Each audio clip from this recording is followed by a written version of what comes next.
So we've got LBot here. Now, what I want to do today, and we'll see how much we can get done, is one, I want to put a banned list in. So if someone abuses the commands, we can ban them and they can't use the commands anymore. Also want to do save state, which I think I may have already done. Yeah, I did. Already did. Okay, it's already done. Did we get it working?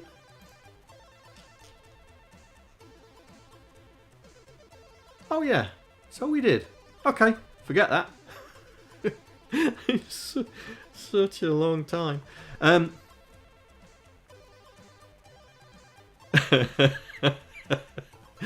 Nah, he's alright. He's alright. I thought he was a brilliant tester with Stuart on the Codebreaker.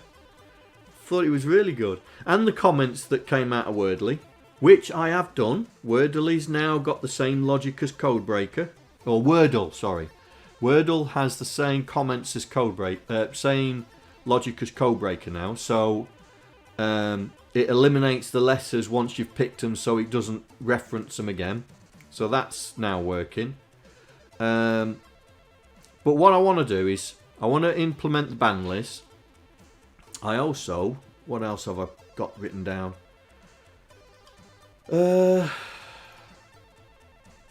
What else have I got written down?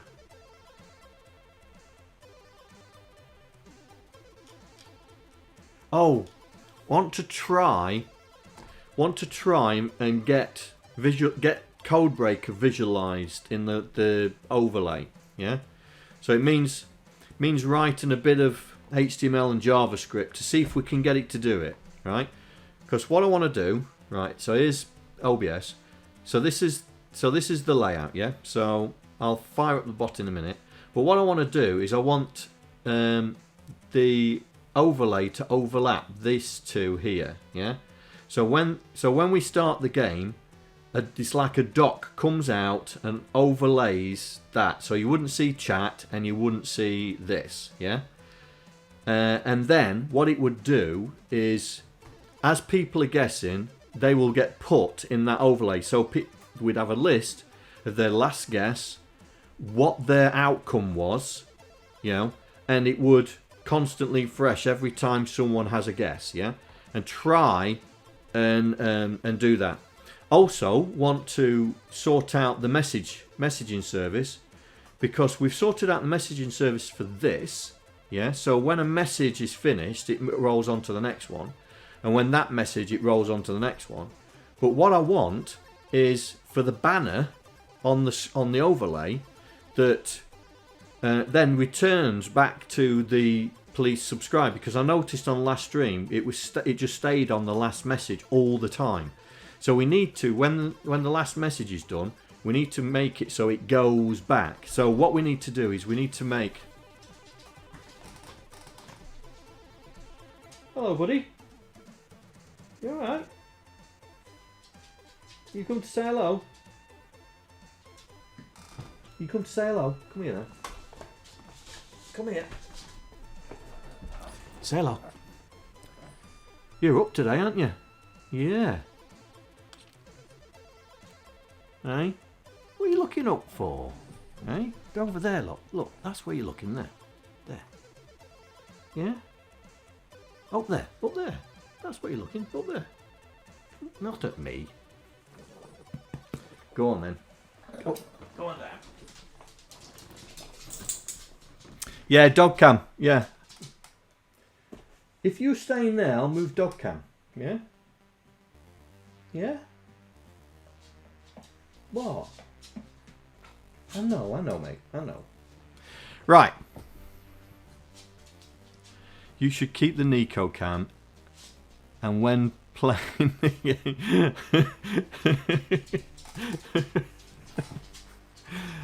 Oh dear. Right, so that's the plan. And also, so to fix the banner on the screen so it returns back to the original one, and try and see if we can do it, and then we'll call it time for the bot unless we think of something that we need to put in. But we'll call it time on the bot. So we've spent 7 streams creating this bot for you guys then to use. Yeah, I've got a version of the bot for myself, which has got the Wordle game in and a few other things in there, like the C64 font. I've got the C64 font for the Matrix, which shows you the messages in C64 font. I was trying to do the Vic font as well because that's the same as Pet, but it's taking me a bit of time to get it sorted. Anyway, so we've got a plan. Band list, improve the messaging service on the screen, and I think what we're going to do is we're going to get the messaging service, the thread that looks after the messages on the bot, to notify our overlay that that message is done, move on to the next one, and then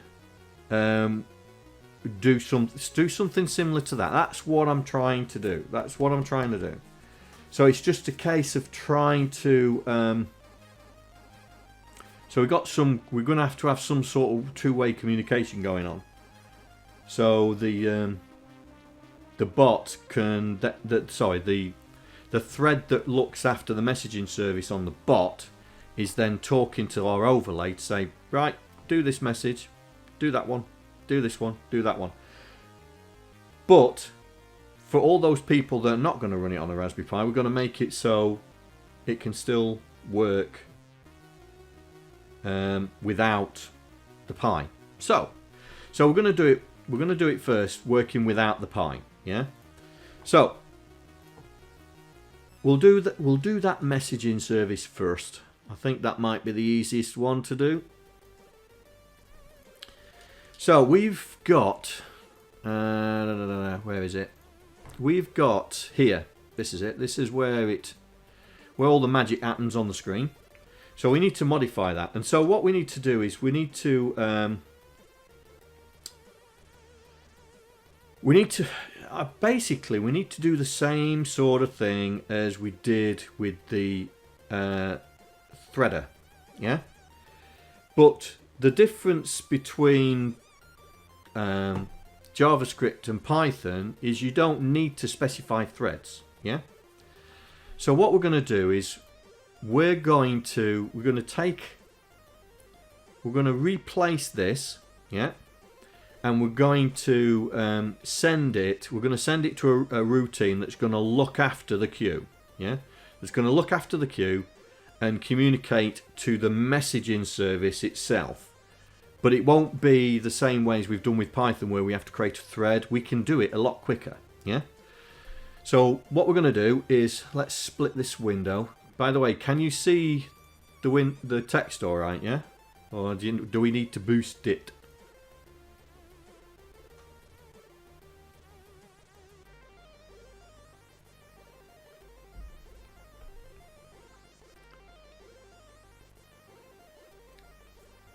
Alright, I'm only going to do one then. How's that? Is that okay?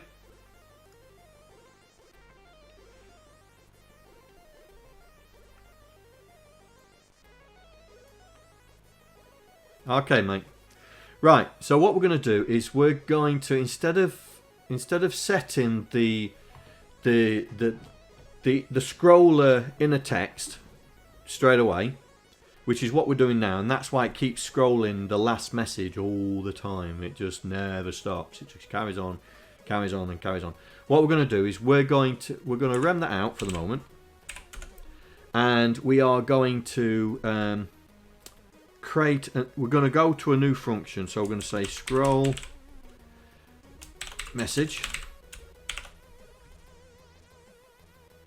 Yeah, that's what we're going to try and do. Yeah. So what it's going to do is we're going to make it. We're going to effectively going to do the same technology as we did with the Matrix, right? We're going to have the queue in and the parallel thread, but it's not a thread. Well, it is a thread, but it's done JavaScript wise, and it's a lot easier. I'm telling you now, it's a lot easier. It's a lot easier. So what we're going to do is we are going to create another Hey, hello. So we're going to create a new... in fact, let's get this... Should I get the bot going? Let's get the bot going. So at least you can play. That's me looking at all the different... There we go. Right, let's get the WebSocket up and running.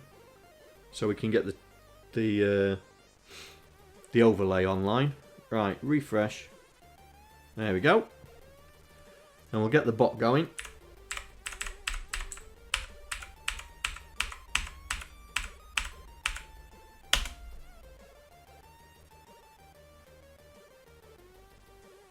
There we go, so the bot's online. So, what we're going to do is this scroller, the scrolling text that's on the screen at the moment, we're going to affect that. We're going to mess around with it. So we're going to create a new routine that's going to manage our messages, yeah? So we're going to send in the message, yeah? So we're going to send, so in here it's the data. Yeah, so we're going to send the message, which is the data here. So let's create the routine. So let's go down the bottom. Let's grab the name. So, let's put a separator in there. So function, scroll message, message. Right, so what we need to do is we need to create a queue. Like we've done in Python, we need to create a queue. And so, let's see.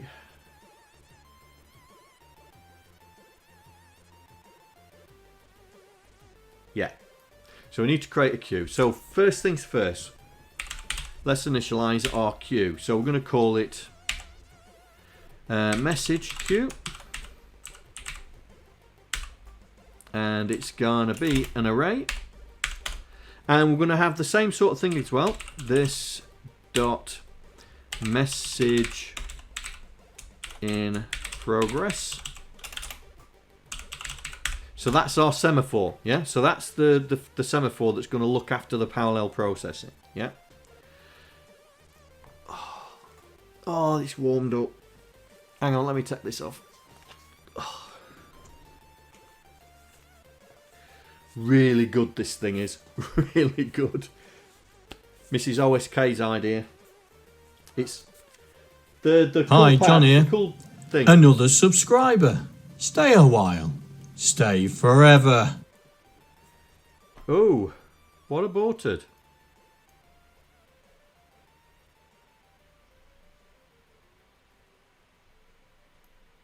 Oh.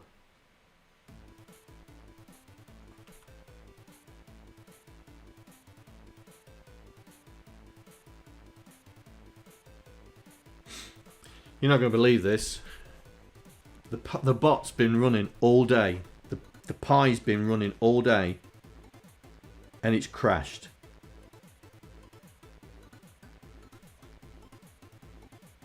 Can you see it?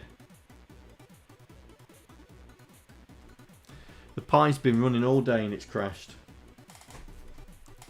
You can just see the two lights are on, yeah? And it's crashed. Oh, hang on. No. Oh no, we're back.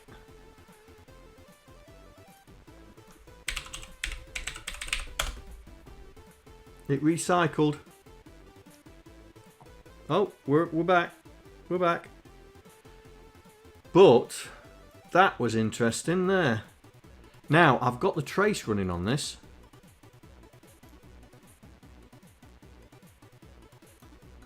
Did it record anything? No, it didn't. It didn't record anything. Rats. Right, we need to put the trace somewhere else as well. I think we're going to have to put the trace somewhere else. Oh, that's annoying. I thought we'd got that. Let's have a look at the trace, where the trace is. So that's where it opens the trace.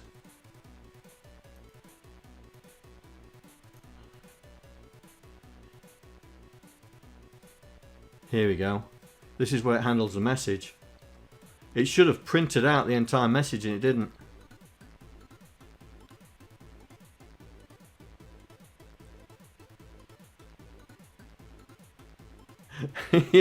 yeah, our bot's just had a forced reboot.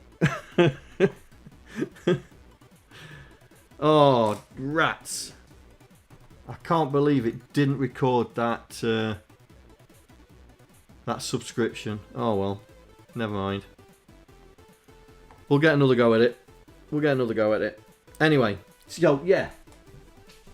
Let me shift that out of the way. I didn't realise that was there. Mrs. OSK bought me this. And look, it's a flexible cool pad. So you just wrap it around your neck. Stick it in the freezer for an hour, wrap it around your neck. Gives you about 25 minutes of frosty coldness. But it's warmed up now. Trying to keep me shoulders from killing me. And it does work. I'll tell you that now. It does work. My shoulder's feeling a lot better at the moment. Well, we have a visitor. What are you doing here? No? I'm busy, mate. I'm busy.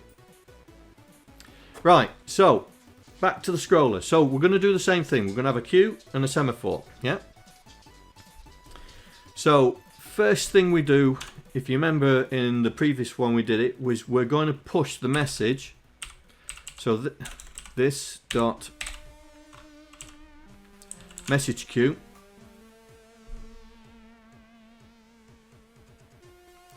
Only 5.9. Are you talking about that cool pad?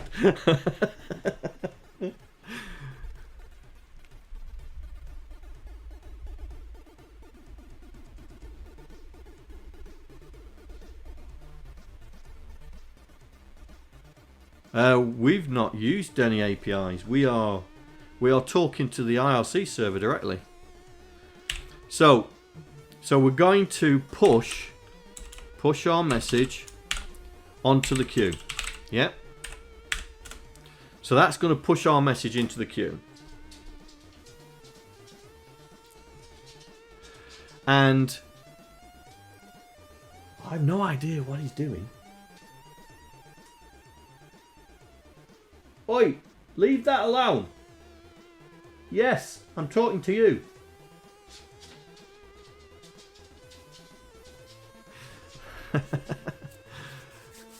I've had a new laptop from work. Ooh, real smart. Brand new. i9, 64 gig, 2 terabytes of SSD, glorious power. And then they give me a wrong power supply, so it's running at half whack. Anyway, so we're going to do the same thing as we did in Python. We are going to check that the message queue, that the message in progress. That's the one. So, is the message in progress equal to false? If it is, then we're going to do something about it. So diff control. The only difference here is we have to find our scrolling region. So it's the diff control, and document dot get element by ID. Element. Oh, don't what? Failed to write. Oh, this is going to be frustrating.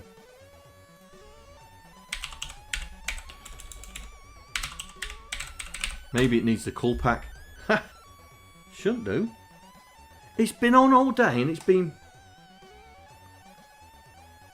No, they look the same. Just leave it. It's been plain nice all day and now it's decided on stream to be a...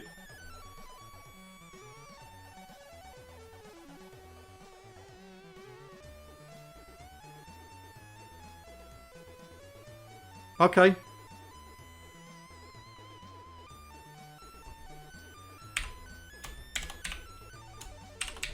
We will be using the APIs eventually, because it's the only way we can. It's the only way we can truly get the information for a subscriber, follower, and a thing. But we're not going to do that now. We're still using the manual way. I'm still tracking what we're getting, just in case there is an easy way in the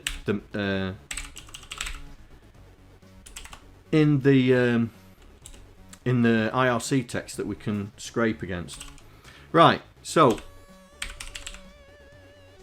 once we've got our control, we are going to then tell it to do the message scrolling, and then tell it which div control we want to use.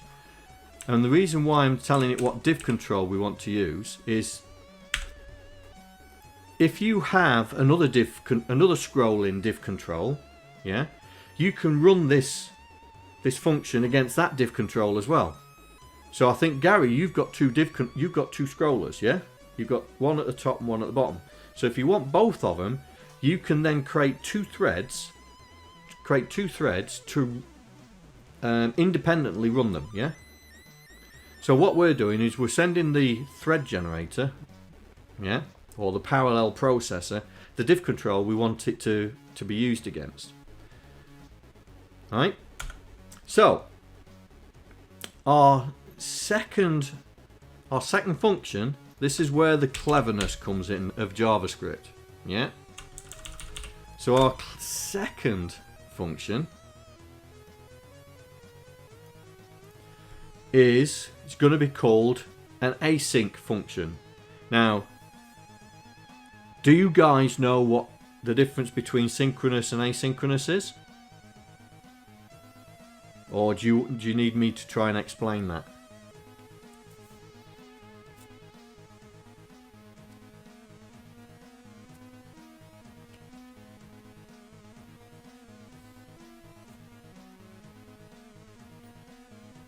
No, it confuses you. Right. The way to think about synchronous and asynchronous is like this, yeah? Synchronous will only execute the functions one after the other, right? So it will run function 1 and wait for function 1 to finish, run function 2, waits for function 2 to finish, 3, waits for that to finish, 4, waits for that to finish, blah, blah, blah. So, alright, so synchronous is we are running it in serial, you know, one after the other, yeah? Asynchronous is basically parallelizing it. So your program can say, run this function async, and it goes off and creates another thread and it runs it. Runs this function async, runs off, runs another one. So you can have a load of functions all running asynchronously, all at the same time. So your program doesn't have to wait for them to finish. It just says, go and do, go and do, go and do, go and do, I don't care. Yeah? And it just says, I'm finished. And then the other ones are carrying on. Yeah? So what we're doing, we're mixing synchronous and asynchronous functionality together. So it's effectively what we did in Python with threading. Yeah? We created a thread to run in its own. We created a thread to run a function in its own execution space. So that's effectively asyncing that function, because it's running independently of the calling function. And so it means then you can let it mind itself, let it look after itself, and then when it's finished it destroys itself, yeah? So that's what we're going to do. We're going to create an async function which is similar to what we've got before. So the way to do an async function, it's really, really complicated doing async functions. You have to type ASYNC. Done. None of this threading equals threading plus one malarkey, blah, blah, blah. You just type async, then the function, and then the name that we called it. So we've called it message scrolling, and we're passing in the div control.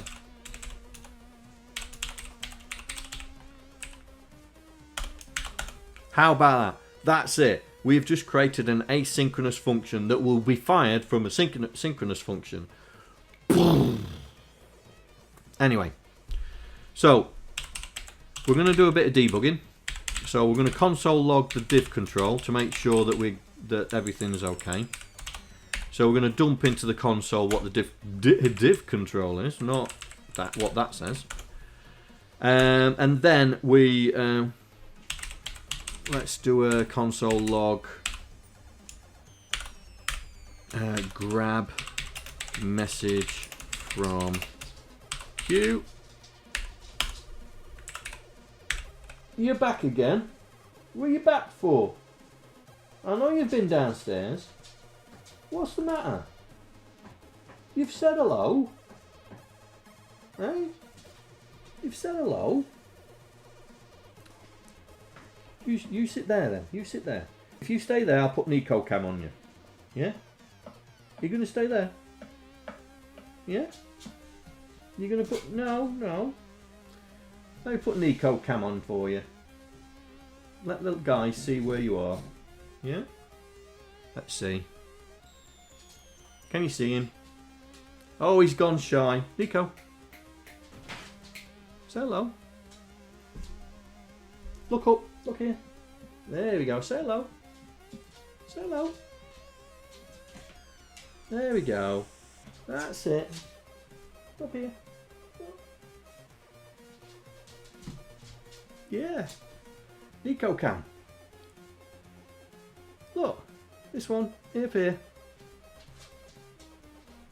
No? Alright. We'll leave him there for a bit. Right.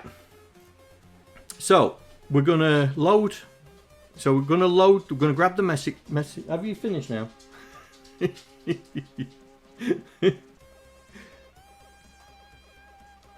Oh, I'm wondering if our server's crashed again.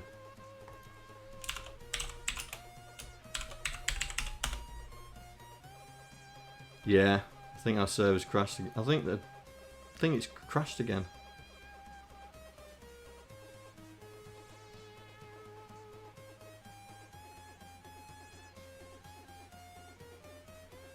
Yeah, it's crashed again.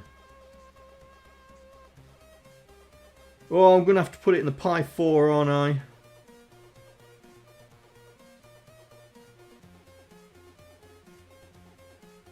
It's not going to recover. Hang on, let me...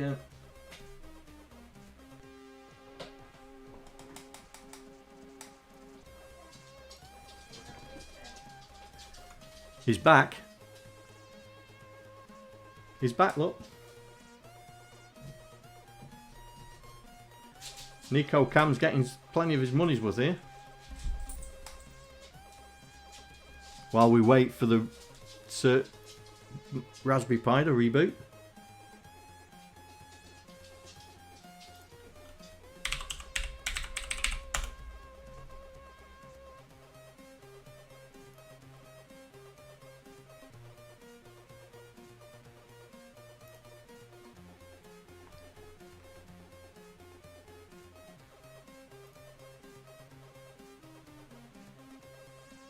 Was it finished yet?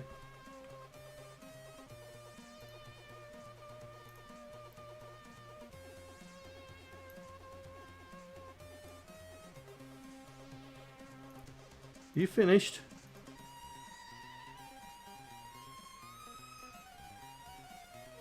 You sure? Alright.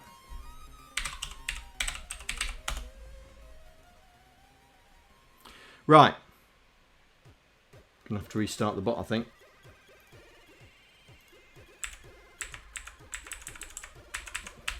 You could tell I was messing because of the amount of commands that are in there.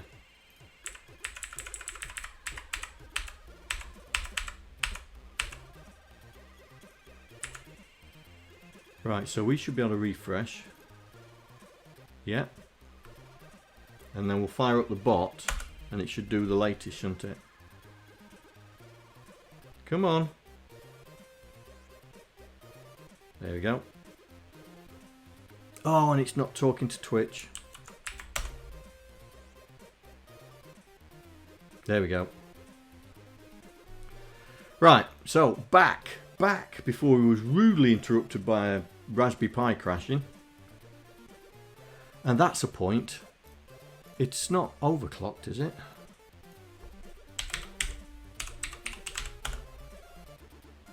No, it's at stock. Right, so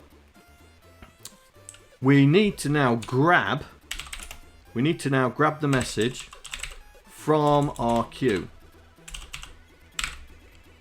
So we go in, so basically we do this dot message queue, and we are going to shift. Now this is a JavaScript command that's for lists. Shift means take off the top and shuffle everything up. Yeah. So whatever's taken up. Bless you. I don't know if I think they were blown away in chat.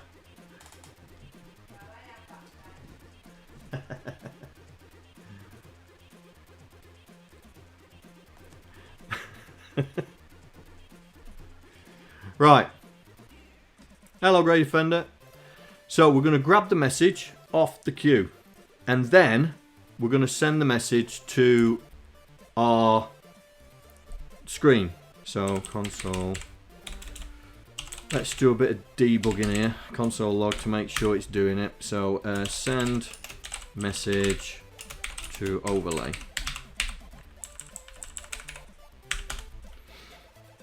So basically we do div control, which is the control we've sent in through the parameters, inner HTML equals message, which is the message we've just pulled off on the queue. Yeah. I see Streamlabs as working. Why is my chat bot not working? Why is the chat window not working then? Ugh. Anyway. So then we set the semaphore saying message is in progress, and then we need to wait. Yeah, we need to wait so the message can scroll across the screen. So by default we're going to just do it this way. So we're going to have a timer. So we're going to say await. That means wait for this function to finish, and we're going to create a function called sleep. Yeah. And we're going to tell it to sleep for 40 seconds. Yeah? So, even though this is an asynchronous function, which means that it runs in its own thread, we are still telling that asynchronous function to wait, like a synchronous function. Because if you call functions inside of an async function, every function is asynchronous. So it creates new threads for doing all those. We don't want to do that. You remember way back, I do, when ASK used to stream 6502. We're going to be back to that, mate. We're going to be back to that. Alright? So we're going to sleep, and then we are going to... so when it's finished sleeping, we're going to say message message. This dot message in progress.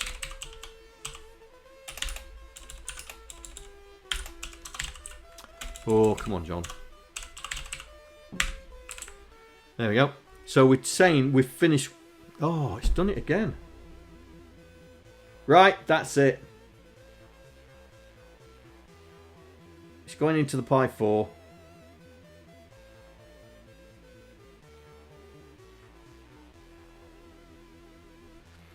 I wonder what temperature it's running at.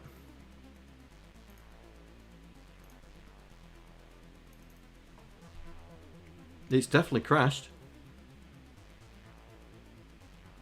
Right, it's going into Pi 4. Hang on a sec. Let me sort this out. No, I'm just going to put you on hold. What? I'm going to put you on hold. Hang on.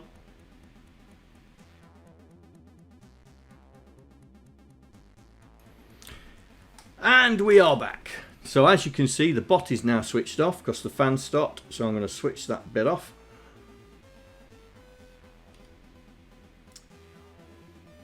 Go back to that one there. Switch the that off. So I'm just waiting for the Pi 4 to boot up. There we go. Right, so the Pi 4's online. Oh, no, no, no, no. No, no, no, we're not doing that.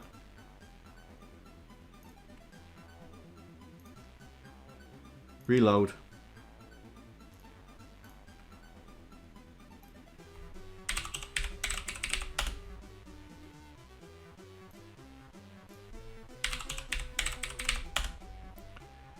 Right.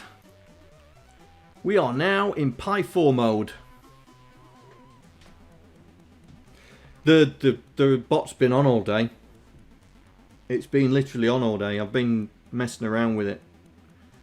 On and off all day. So it's probably got a bit warm. And also I'm running 3 consoles off it. Well, I was running 3 consoles. I'm not now. Anyway, so. And then what we want to do is then we want to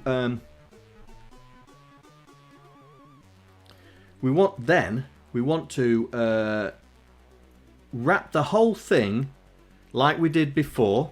Wrap the whole thing to check that the queue is got more than one item, yeah. So like we did in the Python, we're going to do a while loop and we're going to do these tests, yeah. So this dot message queue, yeah, and it's a thing called length, and if it's greater than 0, right, so if it's got 1, we want to run through it. So if it's greater than 0, and this dot message in progress is equal to false. So if we're firing this function off, we want to make sure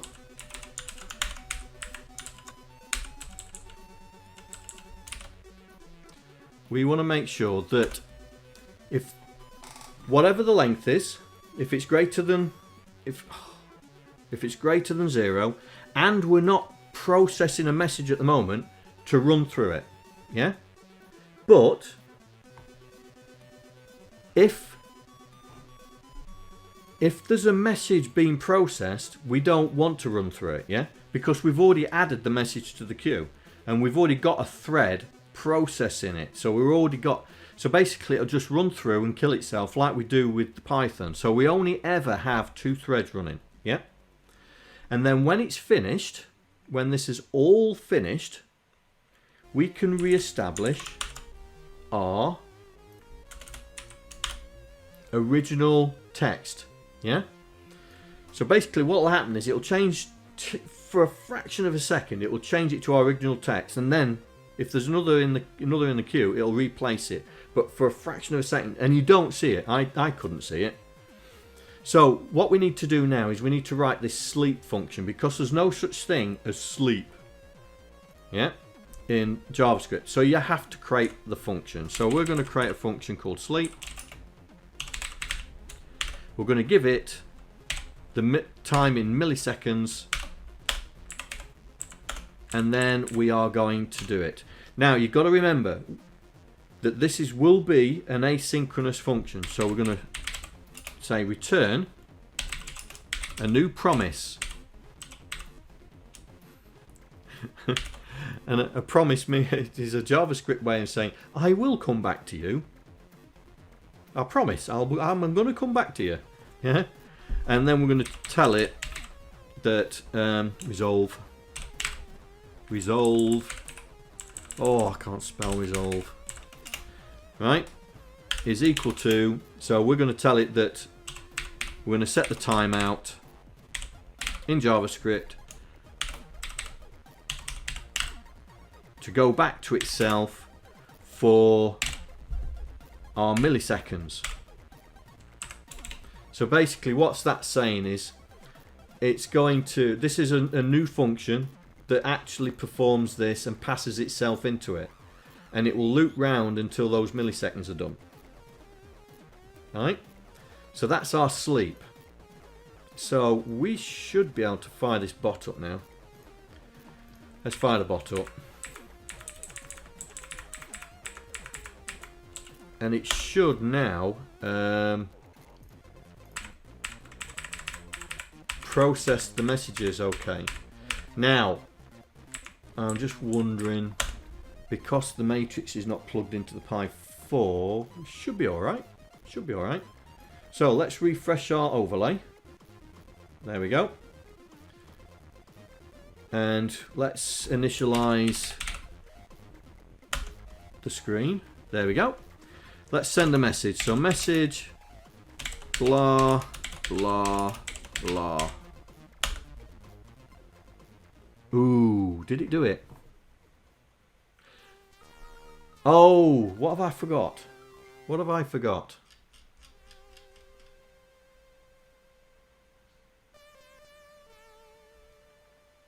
Right, let's fire this up in a browser, because I think something's errored. It's not TwitchBot anymore. It's Pi Node server. There we go. Let's try that again. Let's initialize it. Let's get it so we've got the full screen here. There we go. Right, let's fire up the console. So this is the console. So we're going to see what it's doing. Message, blah, blah, blah. Let's see if it gets an error. Oh, there we go. Uno error. Oh, div control doesn't exist. Really? What was I? I'm sending it scroller. Oh. No. It's wrong place. Wrong place. I was going to say. Right, message. Here, our div control is scroller.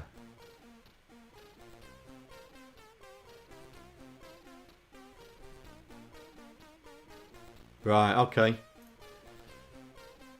So, what did I call the scroller then? Can you remember? Let's have a look.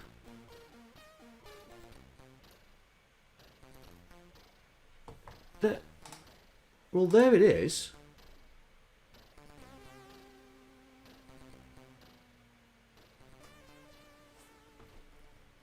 Oh, have I called it wrong?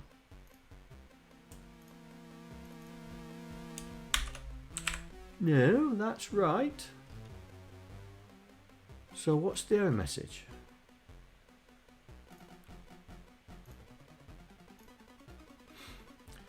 Uncaught reference. Div control is not defined. Right, in scroll message line 125. Okay. There.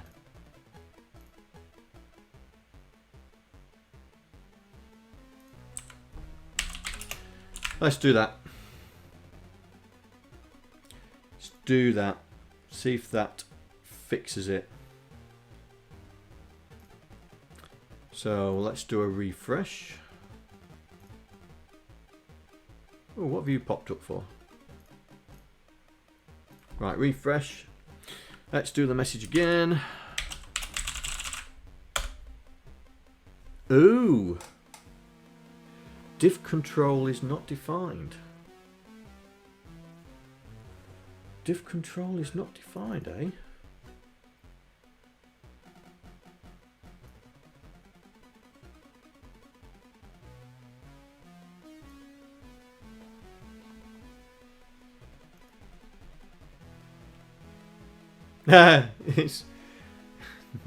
It's currently not working, mate. It's saying the div have I spelt this differently? No.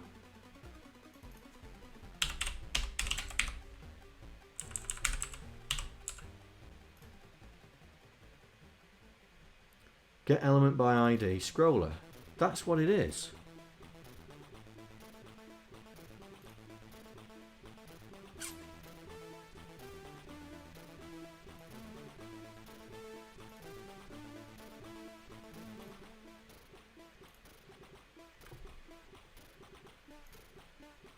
Oh, I wonder because of the crash that it's not saved it. Let's refresh. Let's do it again.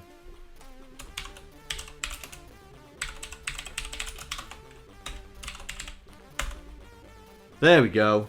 There we go. Now it's done it. So this message will stay on for 40 seconds and then it should. So we should, if we refresh this, we should have the same thing. Right.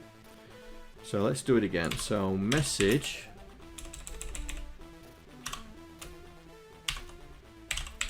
Blah, blah, blah. Oh, has it thrown a fit again?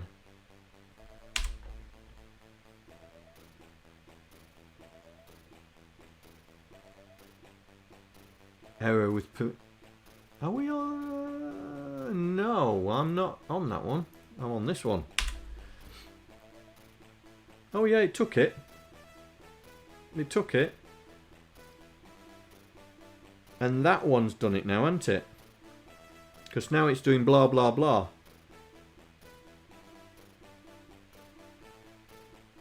But if you noticed on this one here, it's gone back to the original message. So it's gone back. There we go. And even the overlay's gone back now. Welcome to the stream.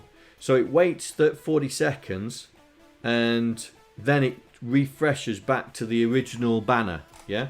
So you don't lose your banner. Now, I was going to make it that that thing controls it, but because it's not attached, we can't tell if it's doing it or not.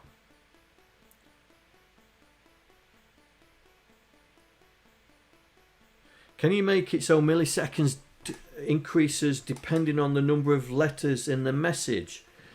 So long messages,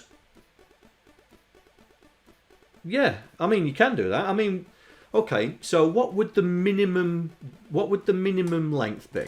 Yeah, what would the minimum delay be for any message? Yeah, so what would you say the minimum length is? How long should we put it on the screen for a small message?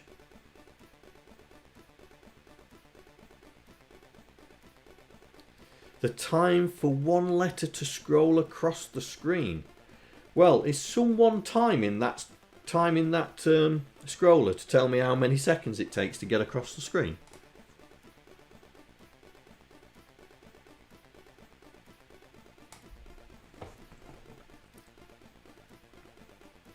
Where's my stopwatch?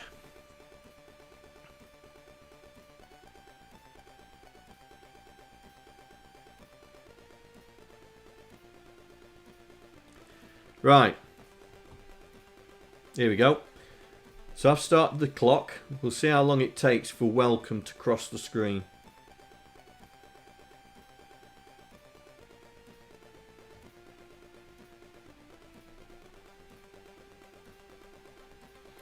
So that was 16 seconds. That was 16 seconds to migrate across the screen. So we need 16 seconds.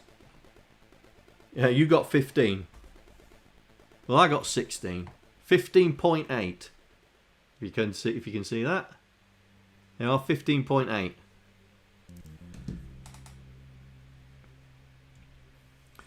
So if it's taking 16 seconds to migrate across the screen, we can then say every letter after that is going to take a second. Yeah.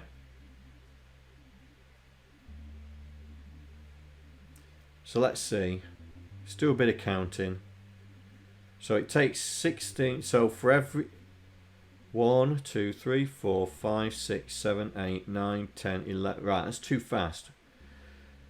So here we go. Let's try 1001, 1002, 1003, 1004, 1005, 1006, 1007. 7 seconds to do that. So 7 seconds to go from appreciated to inclined. So that's 1, 2, 3, 4, 5, 6, 7, 8, 9, 10, 11, 12, 13, 14, 15, 16, 17, 18, 19, 20, 1, 2, 3, 4, 5, 6, 7, 8, 9, 30, 1, 2, 3, 4, 5, 6, 7, 8, 9, 40. So let's say 8 seconds. Yeah, let's say 8 seconds. So 8 seconds to do 40 characters. So that is what? 8 divided by 40. Get the old calculator out. 0.2 of a second per character. So what we could do then is here on the message. So let's create another variable here. So time for delay is equal to 16,000 plus 0.2 is 0.2 seconds is 200 milliseconds times by message dot length. Right, let's see if that does it.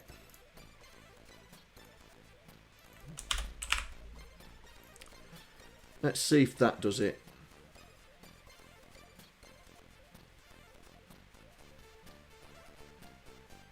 So,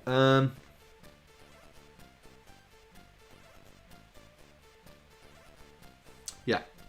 Right, let's refresh our browser.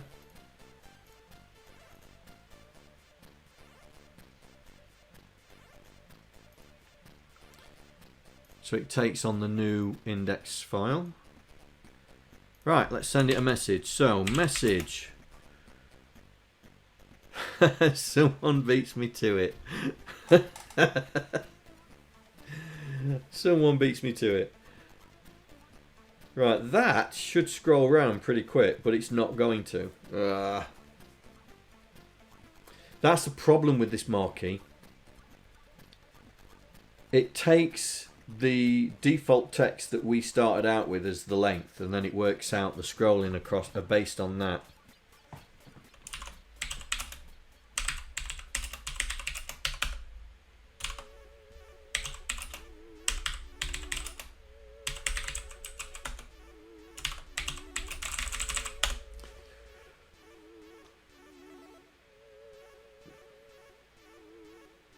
See what I mean? It's not even come back because the original text was too long.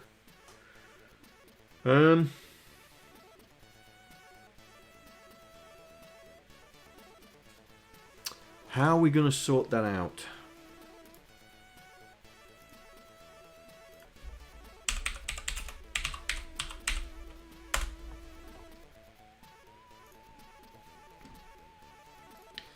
So this is the control we're using, yeah? Width provides the width or breadth of the marquee. No, that's not it. Direction, no. Scroll delay, no. Scroll them out. Provides the value for the speed. Provides the value for speed in the marquee. Okay, behaviors. Provides the scrolling type. No. Loop.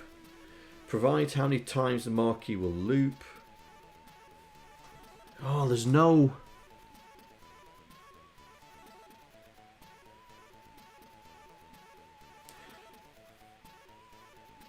Yeah, but the thing is, I think it's the marquee. I think it's the marquee, because...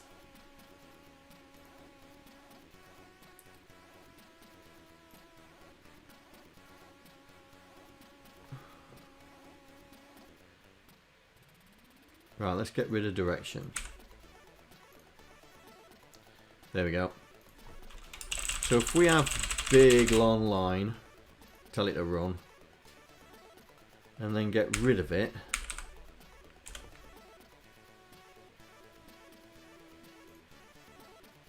Oh, that's refreshing it, isn't it? As we're not, we're sending in a WebSocket call. God, it's never easy, is it?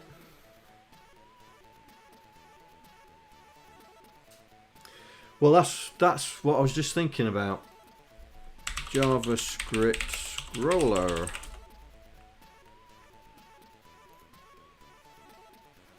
Oh, that's fun.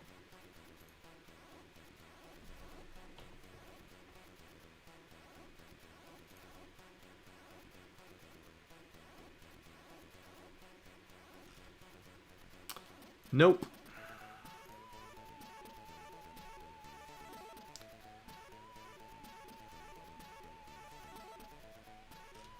Okay, so how is this doing it? So, menu, blah, blah, blah.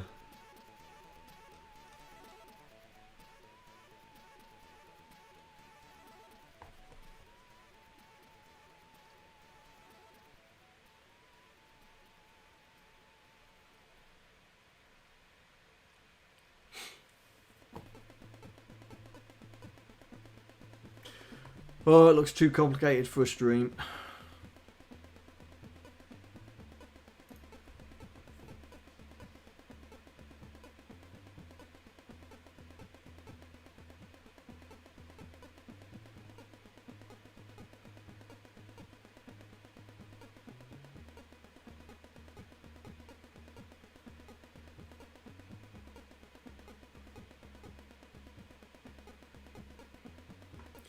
Well, I was going to do the ban list. That was planned. I mean, the scroller is just a bit of a distraction. I mean, we've got the marquee, but like I say, the marquee's not adjusting its width. Because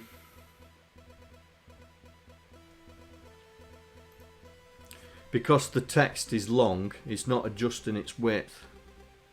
I mean, that is not. It's not refreshed as well, has it? Ooh, wrong one. There we go. Message.length is not a function. Right.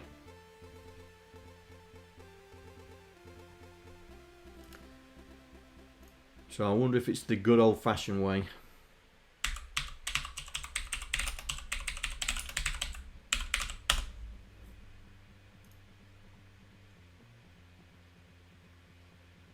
Oh, there's no brackets. Okay, I put brackets on it.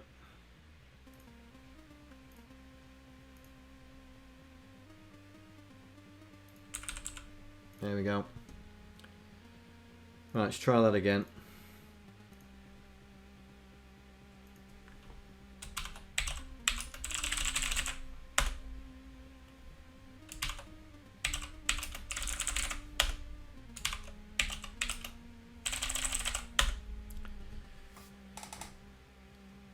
So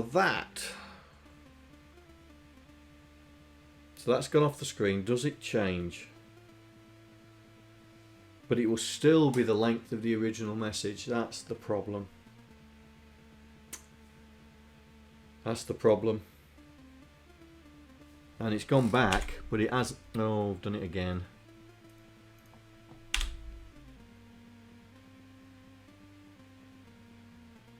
It's done it. But it's done it too quick because this message is too long. So that message is too long. So I think 16 seconds is not long enough. That's why I made it 40. So we may have to do 40 seconds for it to get that message to cycle through.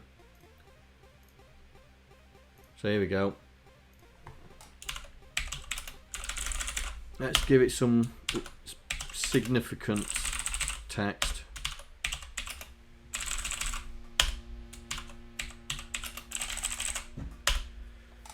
Right, let's see if we see each one of those messages, and we'll put the console, we'll put the debugger on so we can see.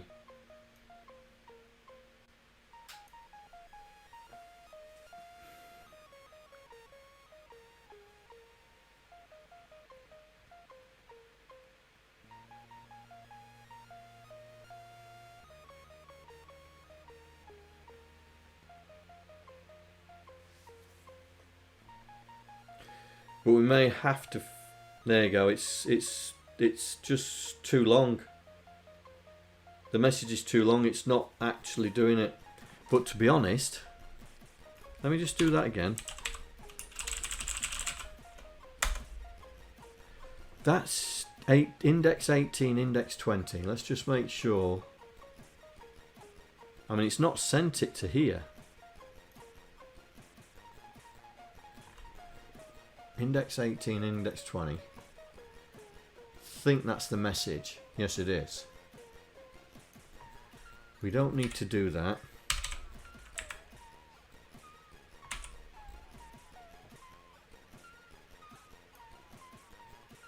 But it's only running through this cycle once.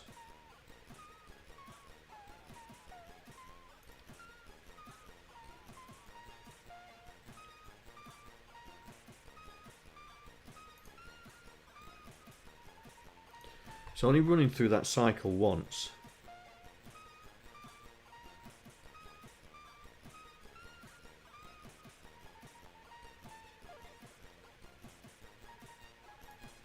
Because if you look, it does the grab message from queue and then sends the message to the overlay, but it's not doing it again. So we've got something wrong with our call here.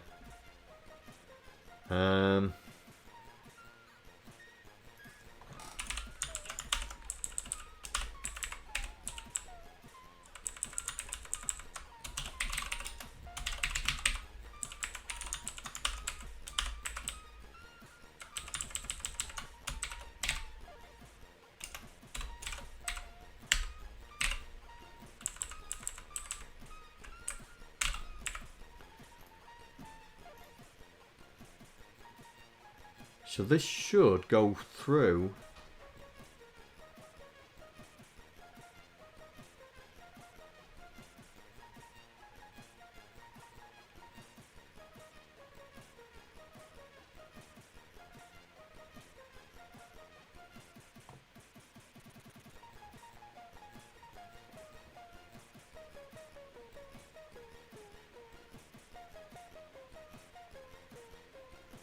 Why not just put the message in a queue, stroke away, and start them as a certain character, and start as a certain character has to be found in the scroller. But we can't interrogate the scroller, that's the thing. I'm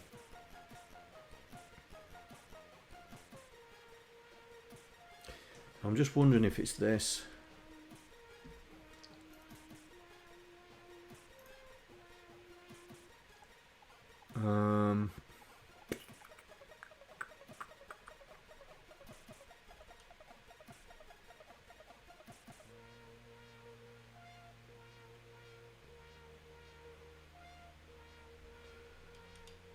There is a way that we could do that.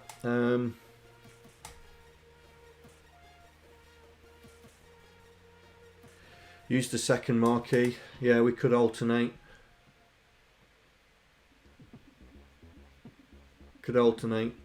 So we'd have.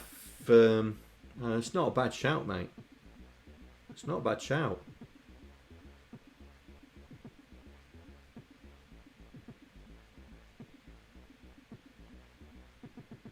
That is not a bad shout.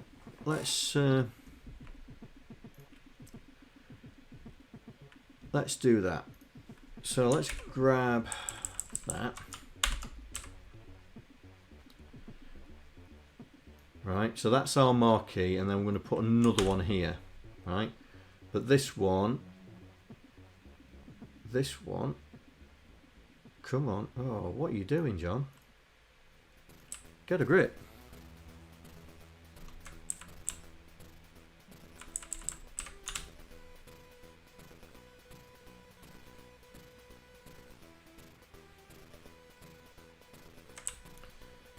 Right, that's our marquee. So we're gonna, let's just put a few spaces in there like that, yeah.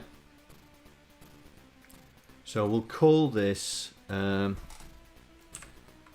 scroller message, yeah. And then we'll have this one called scroller ads. So it's our advertising, yeah. So in here,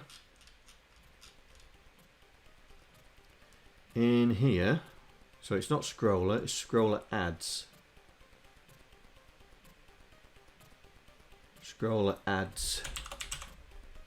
Oh no, scroller message. That's it.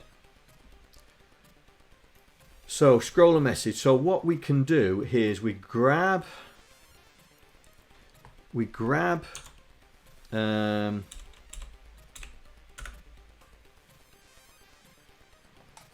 Just trying to think. Just trying to think.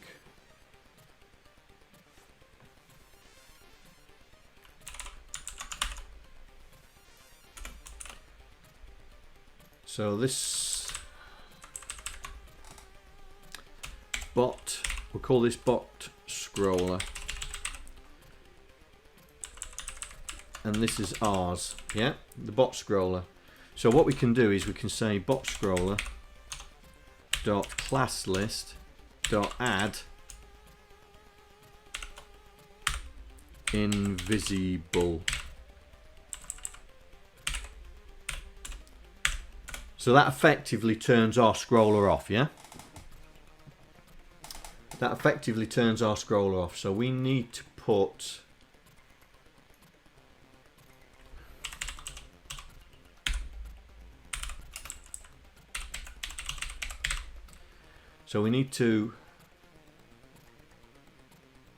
not on that one. That's ours. We need to put it on here. So we need to have this invisible, yeah? By default, we need to have this invisible. So we're going to make our banner invisible, and then the div control dot class list dot remove invisible. So that makes it now visible, yeah? So we pop in our messages, we get it to run through, we'll forget about that. Yeah, we'll forget about that, and then when it's all done and dusted,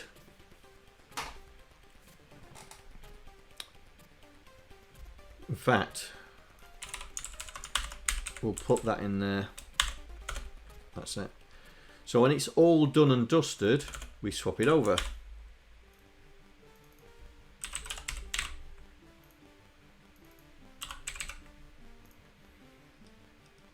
That's not a bad shout. That might work. Right, let's try it. Refresh.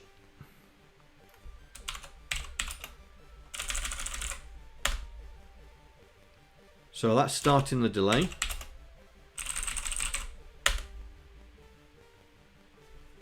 So that's the second one. So the scroller's not active.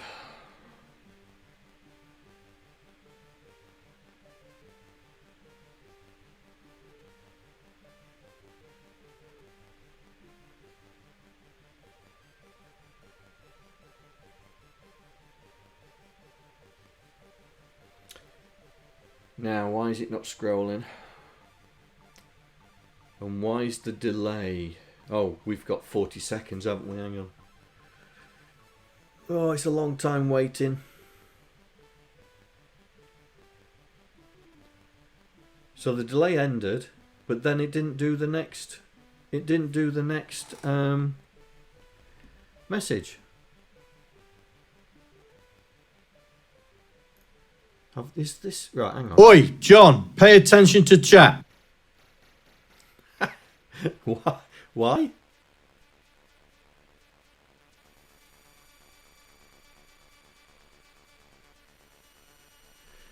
Yeah, that's what we're doing. But for some reason it's not playing the next message.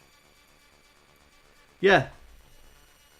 Let's say the calculations work at 6 plus. When the timer goes through, just play the next message. That's what we're supposed to be doing. It's supposed to be saying while the message... Right. Is that or and?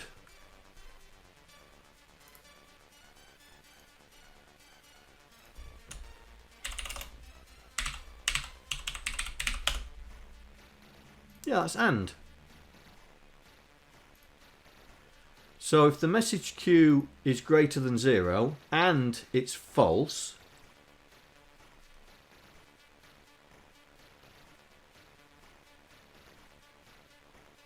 Yeah, logical and. So that's saying if the message queue is greater than 0 and it's false, then it should go through. It should loop all the time. Because we set message in progress to be false here. So that should be false.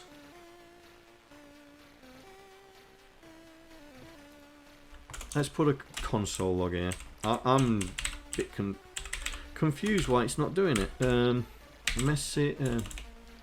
Message queue dot length.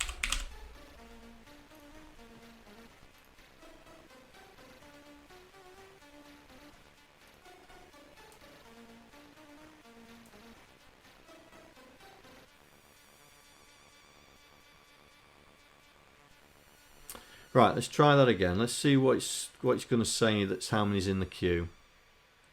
So refresh this.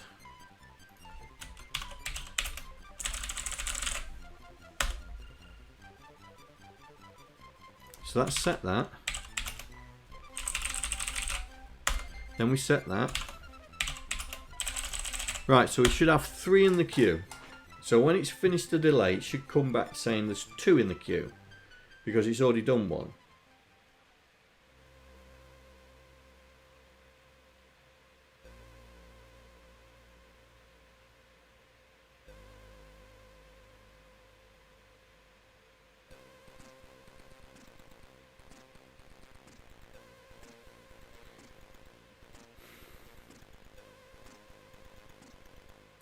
Oh, it's a long time waiting for 40 seconds, isn't it? 40 seconds plus how many? So 2. So why is it not... Why is it not looped back round?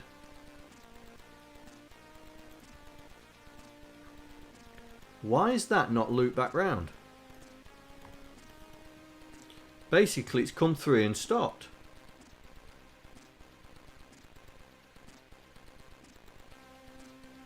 So it should be saying, while this is true, which it is.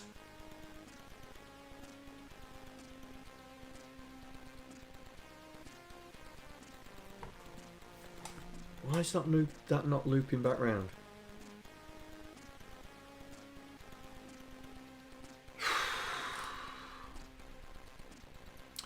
Right, let's get rid of that. Let's do that on its own.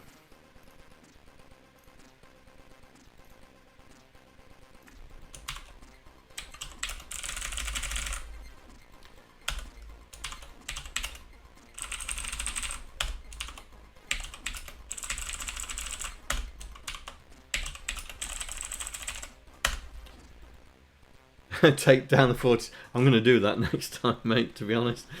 I'm going to do that. Let's make it 10 for the moment. We'll let it run through this time. See if it does it. So the timer should...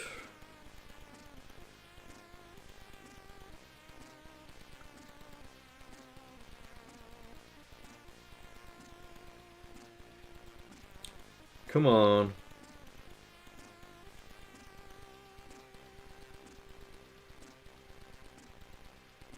Oh, it's doing it now.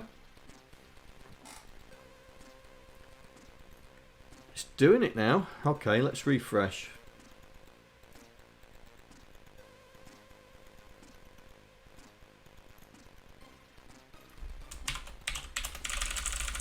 So it's 10 seconds plus the length of what we're typing in.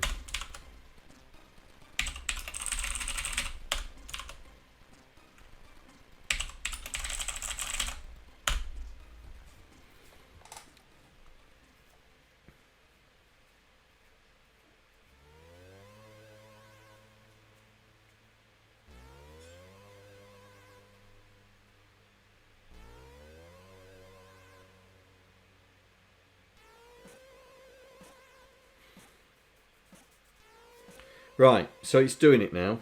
It's grabbing each message and showing it on the screen. So it's doing that bit. So, right, I'm happy about that.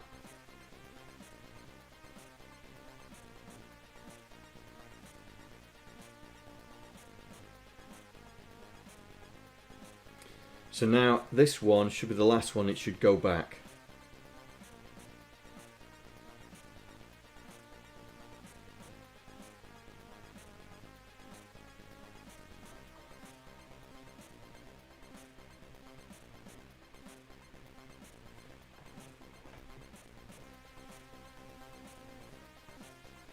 Did it put it back?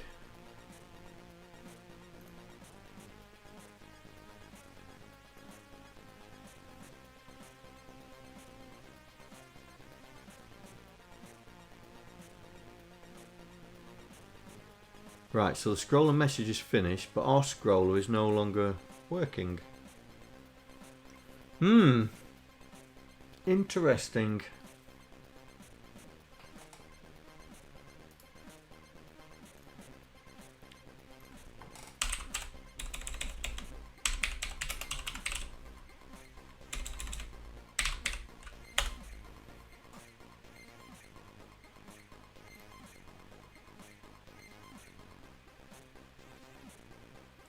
Well, they're the attributes. Is there any methods to it? Can we interact it with JavaScript?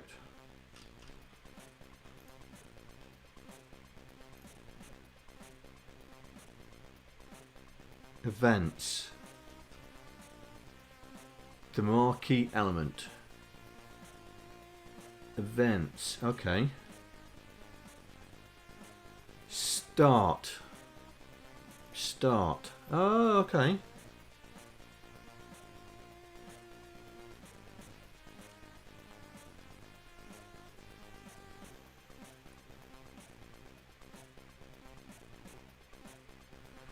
I wonder if you have to tell it to start.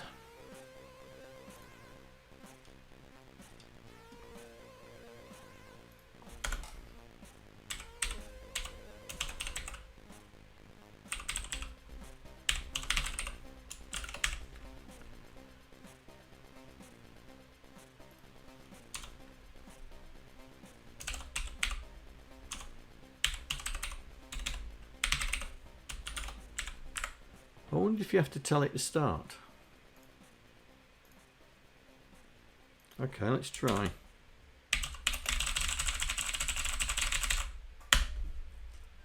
Oh!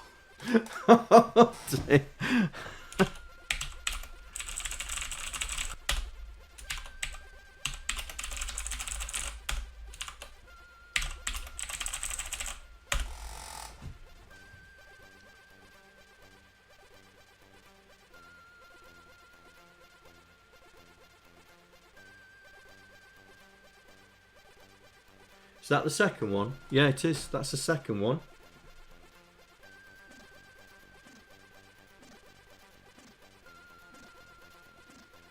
It's a bit jerky, isn't it?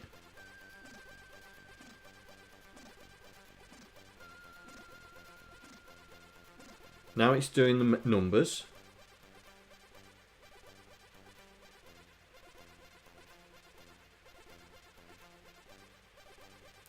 Oh, what's it doing?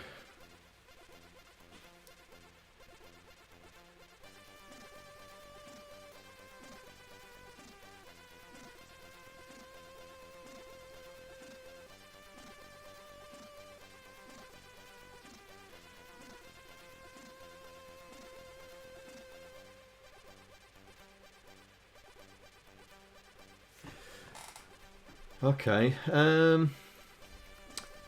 maybe we have to tell it to stop when it's finished.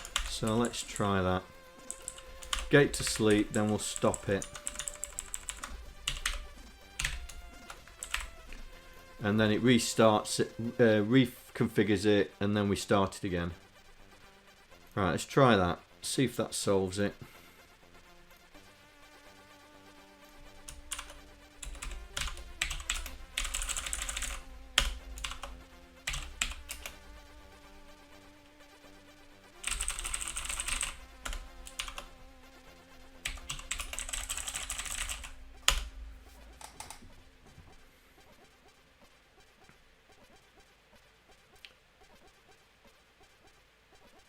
Oh, that's interesting.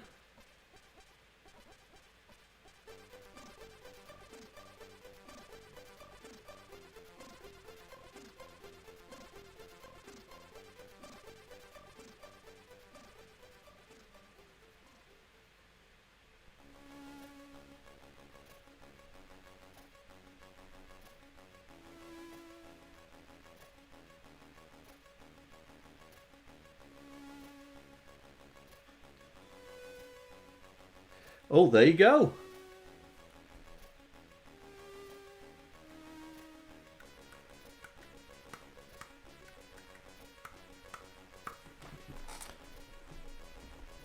there you go. Right, let's just see if we've got the timings right, yeah? So, we estimated that it crosses the screen in 16 seconds. Right, so we're going to put 16 seconds plus 0.2 second per character. Oops, wrong one. So let's refresh and let's see if we can get this right. So, message.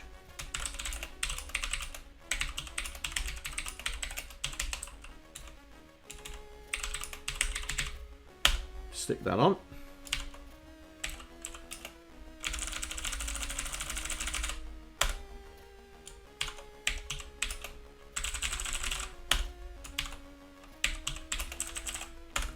Right, so we've got 3 different lengths there.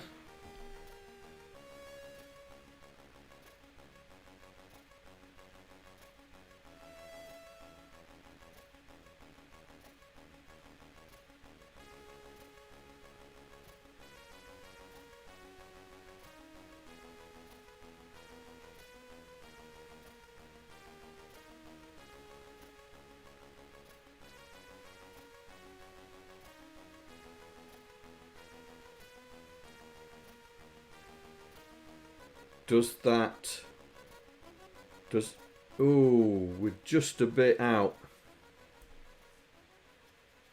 Just a bit out.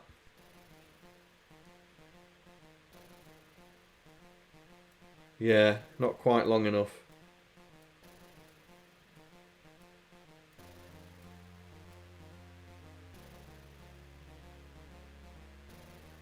Yeah, we're not quite long enough, are we? So let's say 0.3 of a second for each character then, yeah? So let's do that. So we'll refresh.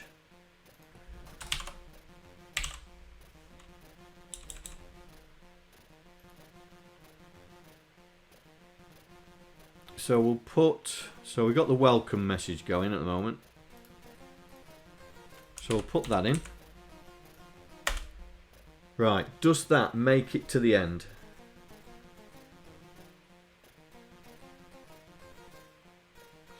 So what we're looking for is that it makes it to the end. So world should disappear off.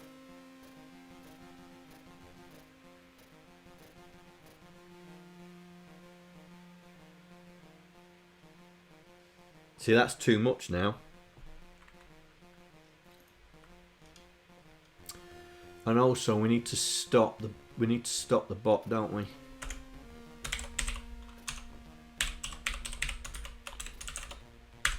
We need to stop the bot from doing it. Right. Hang on, Gary. Let's split the difference. Right, Gary. Do you want to do that one character? Go on, off you go. Do that one character.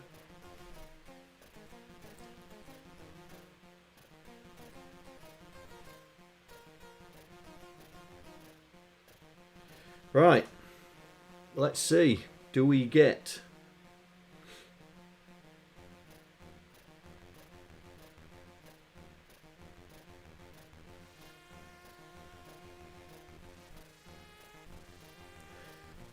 Well, I think that was bang on.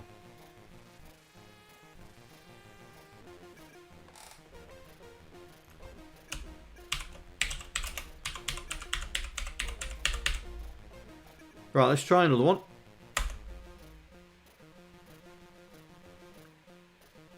Oh, that's not fired up. Why is that not fired up?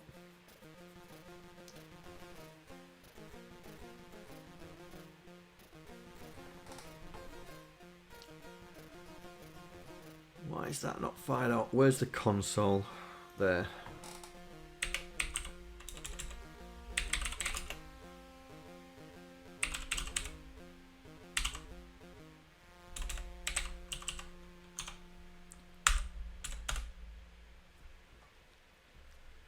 Okay.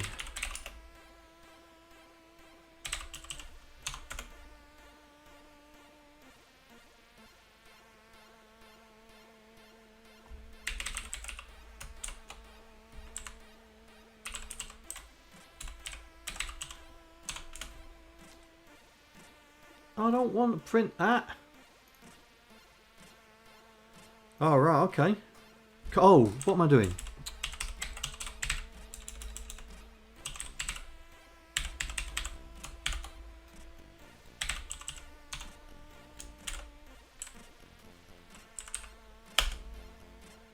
That's still set to true.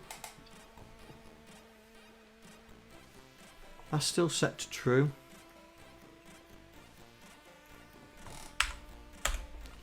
Right.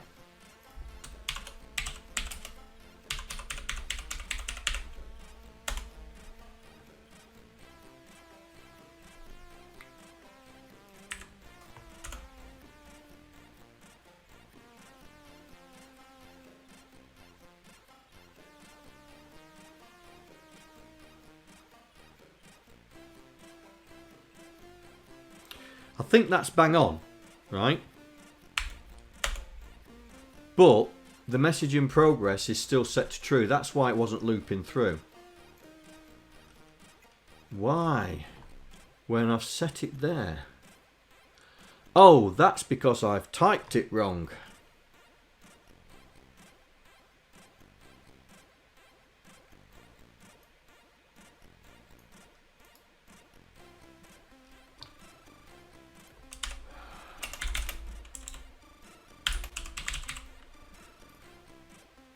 Oh, what a plank.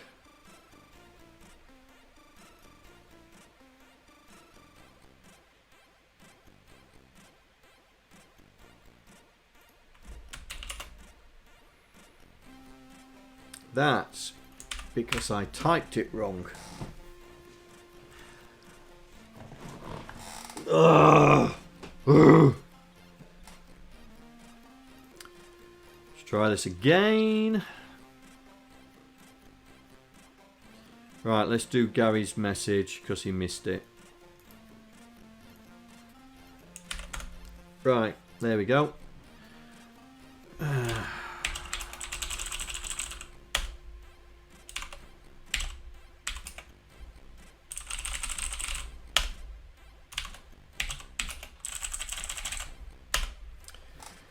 Right, does that... Do we have roughly the right timer? Come on.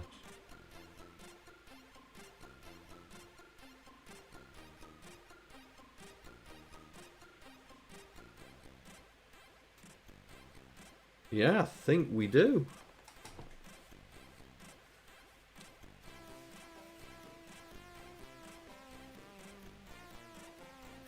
So this is Gary's message they put in.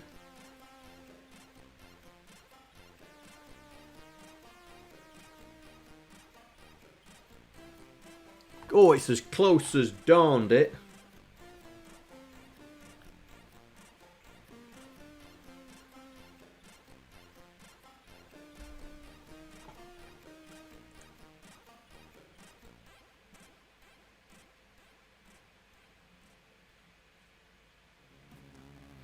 That's because of the long message.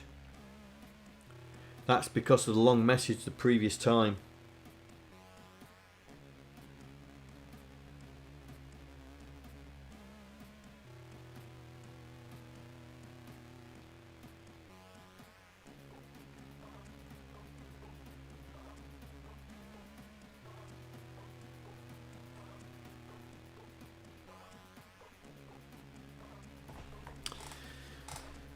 Yeah. Yeah, maybe we're going to have to do that.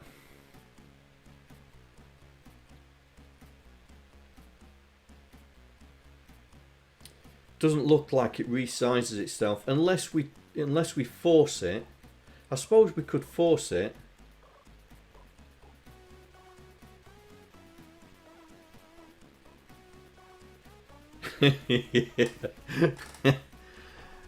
Well, maybe we could force it. Hang on.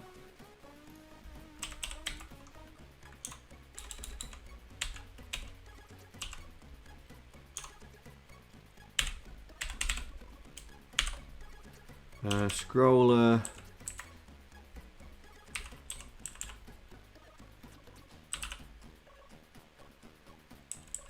Oh, I can't get it, can I? Can't see it. Maybe, let's have a look. Let's see if we can find it.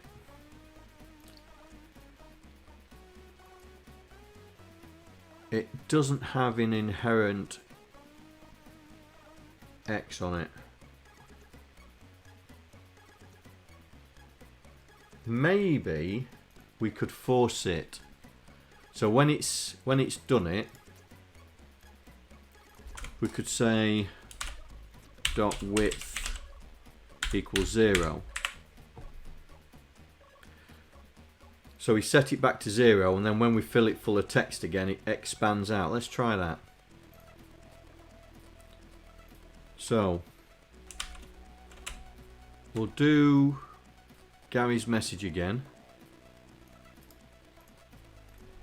Thank you, Gary. And then we'll do a small one.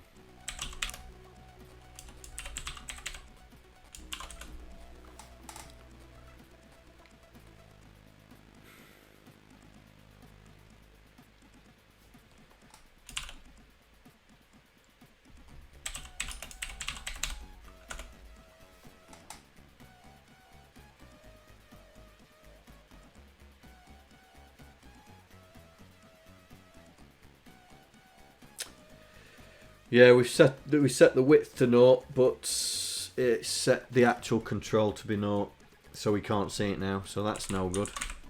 So it's not that. Is there any other property on there that we?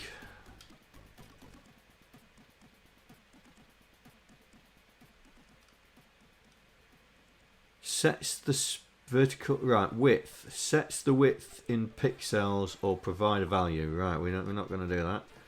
Scroll delay, loop, H space. Sets the horizontal margin. No. Right, so we can't affect it. So long messages are going to have to be a no-no.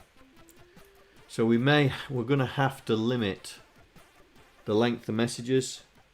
So the question is, if somebody types a message in that's too long, do we tell them in chat, or do we just truncate it and let them see it in chat?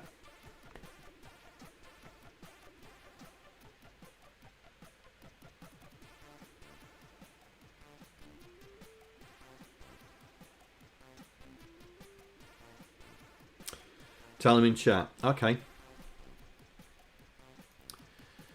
So, how many characters should we limit it to?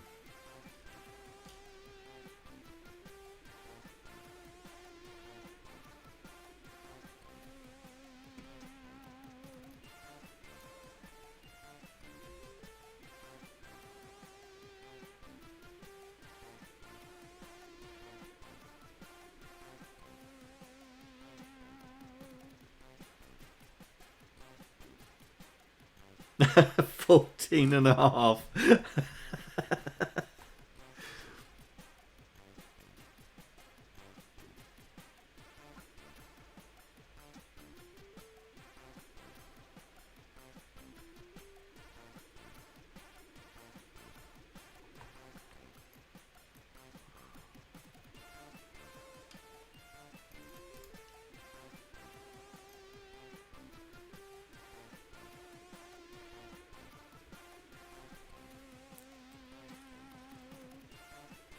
$40.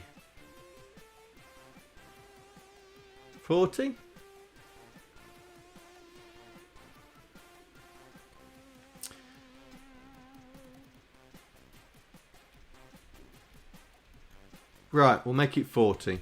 Alright then. So,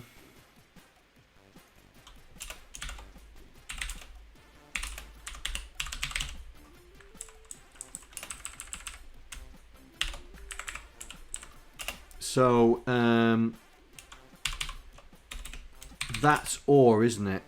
Is it or?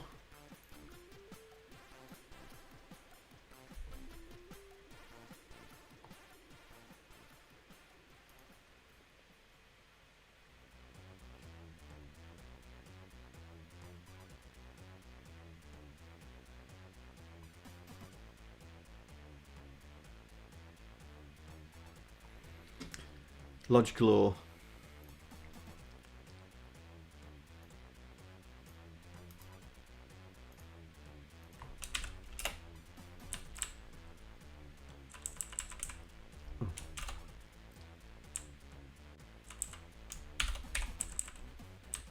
Oh, I'm thinking JavaScript here.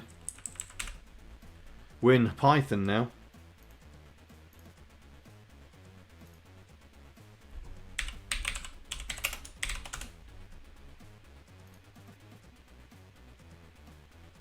I think it's just or. Yeah.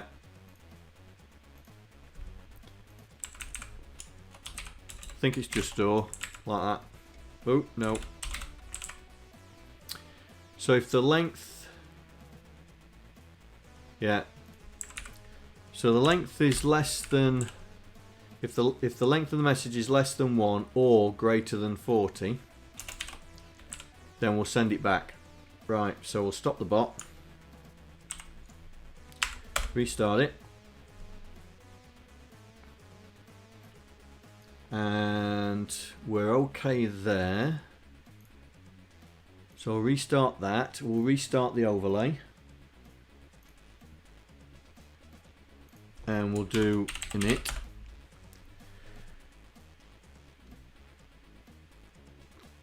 Think might need to be less than 40. Okay. I'll tell you what.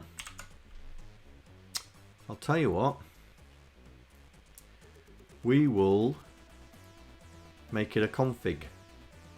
So, chat message. No. Message max length 40.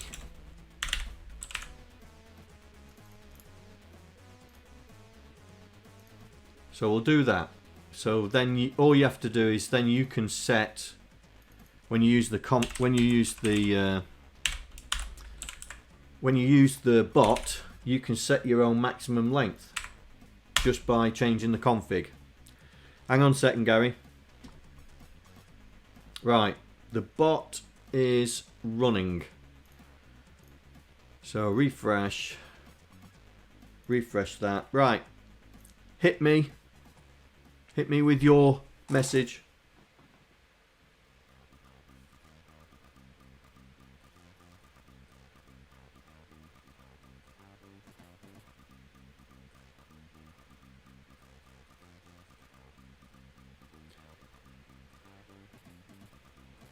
So that's 1, 2, so that's 40, yeah?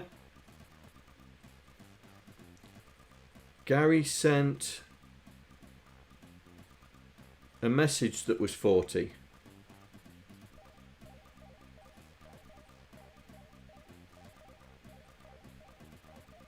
Hang on, but that's not 40, is it?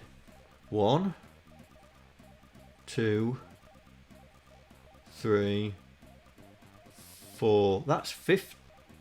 That's 50, isn't it? That's more than 40. Okay. So the bot is not doing it right.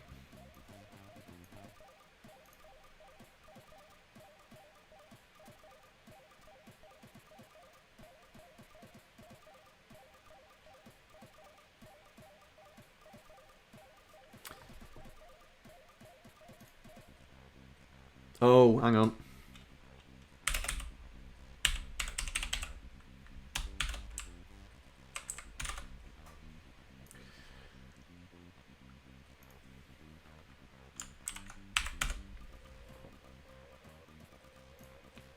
Right, do it again. Do it again.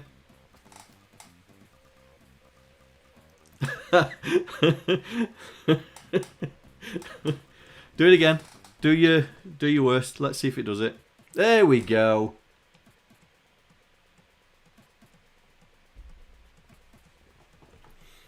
There we go.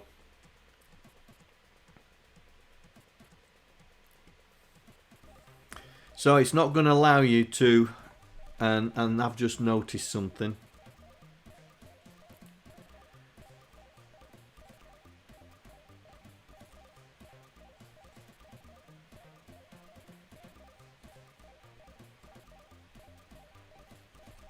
And I've just noticed something.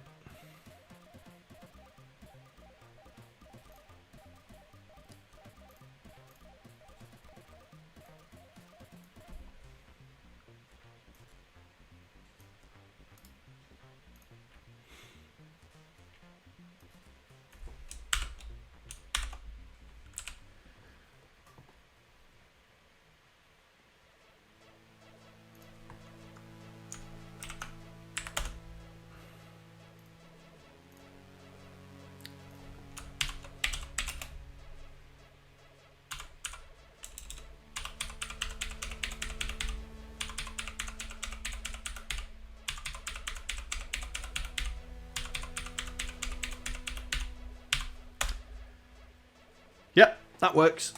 That works. So now you can configure how many characters you want in it.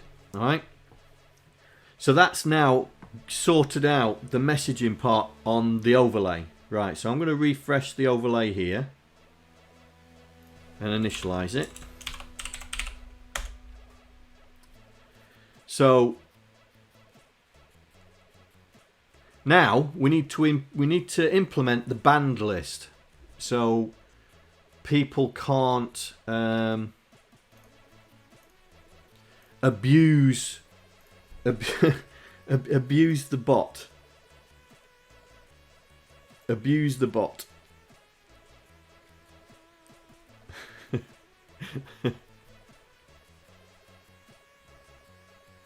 Would this correspond to doing it on the Matrix 2? Yes, because it's the message process. If you noticed here, the message process is actually sending it to not there, here, sending it to the Matrix system as well. So you won't only have 40 characters on the Matrix system.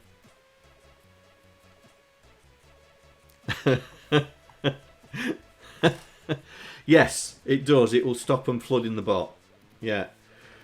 So we're going to implement some sort of ban system, yeah?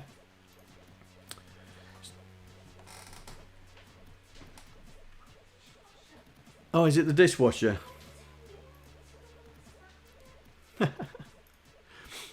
So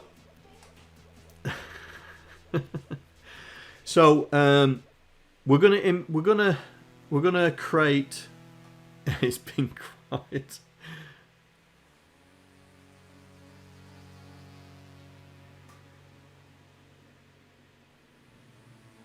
Or only allowed to set the new text every. It's for you guys. That's the whole point of this bot. It's a general bot that people can use and then modify to theirs, like I've done with mine. Because mine's going to be doing quite a bit of stuff that I'll put onto here. So if the Pi 3 hadn't have been crashing, I wanted to do the GPIO, turning the fan on and off, but it was crashing. So never mind. Right. So we're gonna create a banned list. Yeah. So what I thought was we have a moderator database, yeah, here. So what I thought was we could actually put the banned list in the moderator database, yeah, and reuse the control. So what we could do is we could, you know, put a comma in and then just do banned like that, like that. So we've got a banned list inside the moderator, and so all we have to do is modify the moderator system. So we need to do that as well.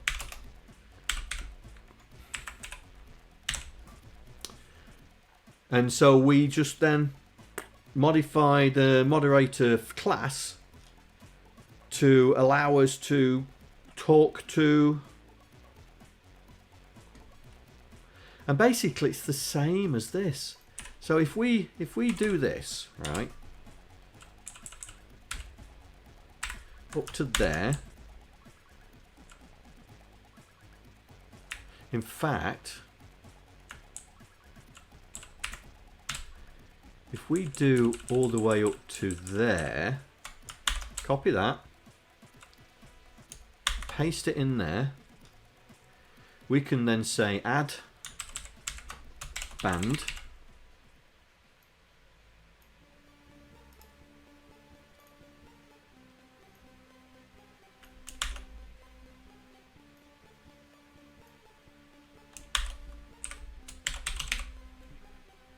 change that to banned,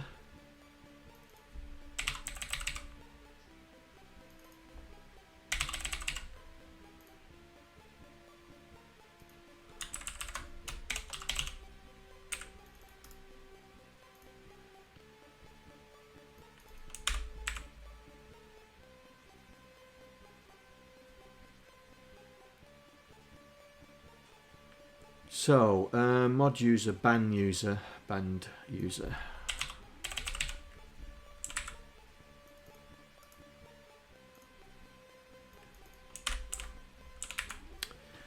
Right, so my band list. Band list? Band list, yeah. List is.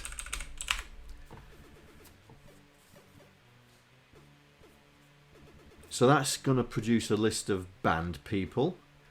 And then is band.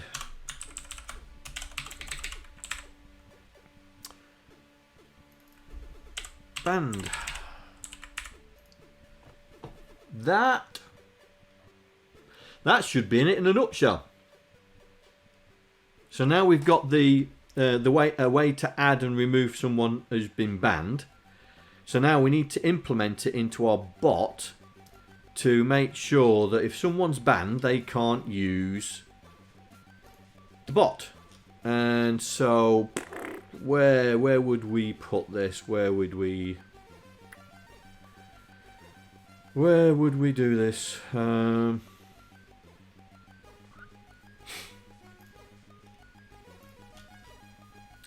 Where would we test whether someone's been banned?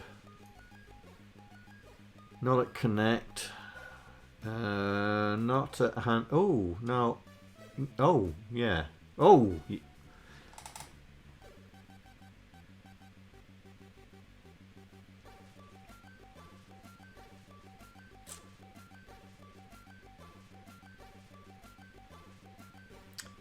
At the end of the read message. No, because the read message is actually reading the message. We want to stop them perform. We want to stop them before we perform the task, which is here. So I reckon it's gonna be in here. So if self.moderators is banned message.user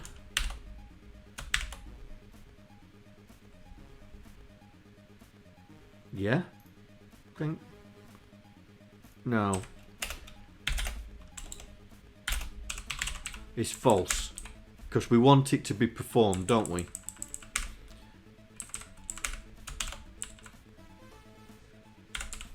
We want if it comes back false, we want the command to be executed, right? So then that executes the command, and then else we could send them a pretty thingy message, couldn't we? Like that. Sorry, old school coder, you're not authorized to use any of my commands. So that's that, and then we need to add the commands in, the band commands into the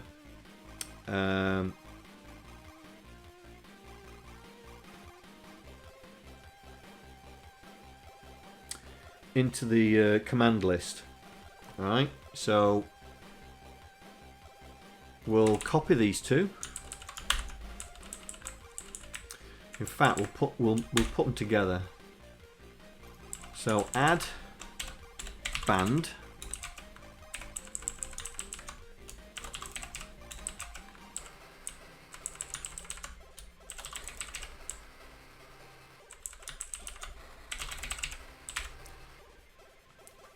in fact, add ban, remove ban. That's it.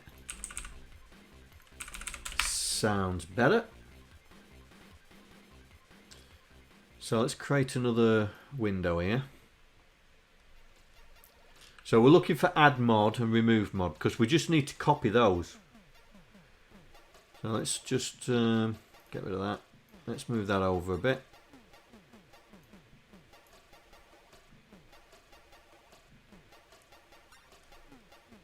There we go. add mod and remove mod. So we'll grab that, and we'll grab that, and in fact we'll grab that as well. Right, and we'll paste it there. So we're going to process add ban, remove ban, and process my bans. My bans? Yeah, we'll call it that for the moment. So my mods, so we'll copy that and we'll put that there and we'll call it my bans. Process my bans. Right, so we need to change it. So only the admin can do it, and we're adding ban.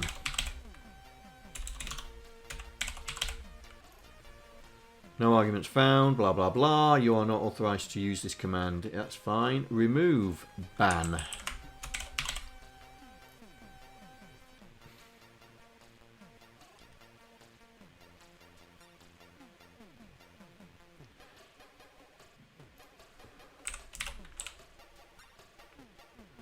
Oh, what did I call it? So it's small r. Remove ban. Oh, remove band. Add band. I wondered why it wasn't changing. And process my ban is my band list. My band list. Okay. Then would send my band list. Right. Okay. Let's see.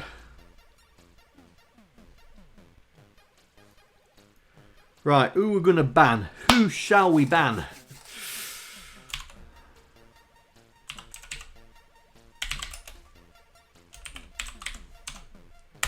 There we go.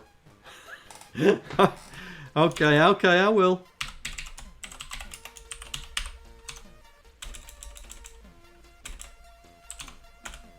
Right. Can you use my commands?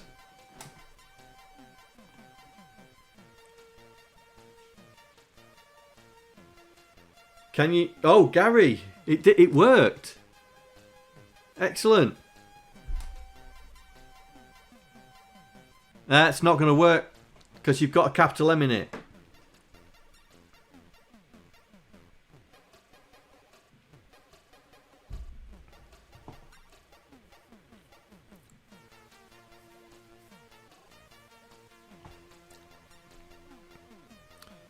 Ooh, hang on.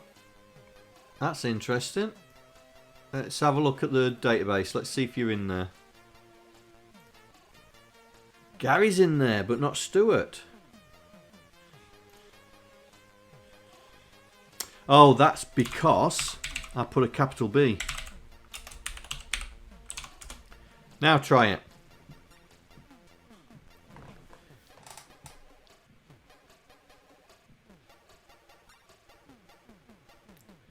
Come on, Stuart. See if you can do it. You shouldn't be. You should. There we go. So, I should be able to do this. Did I call it my bands?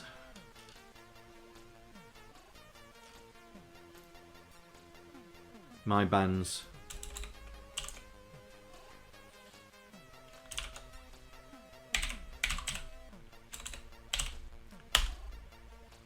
There you go. So that's my band list.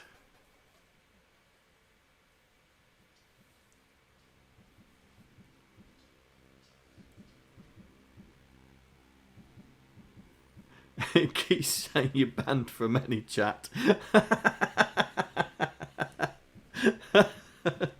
Right. So let's say I called it remove. Yeah, remove ban. So Gary's now being a good boy.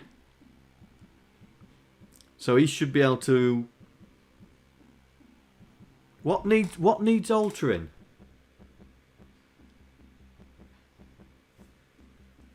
What needs altering?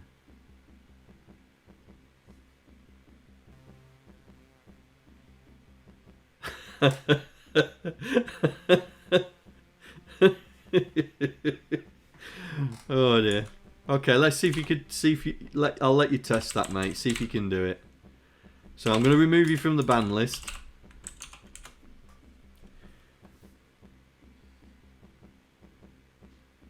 Banned from normal chat. Where does it say that?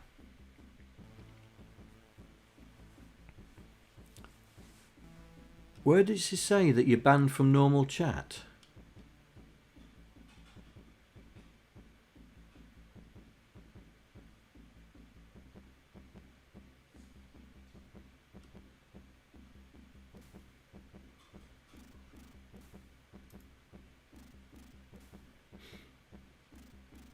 Every time he sent a chat message. No, he shouldn't have done. Hang on, let me ban you again. You should still be sent. You should be able to still send messages. Go on, just send a normal message in chat. Don't put MSG in front of it. Don't use any of my commands. Oh. Oh, right. Okay. I see. Okay. So we've got the test in the wrong place then. Okay.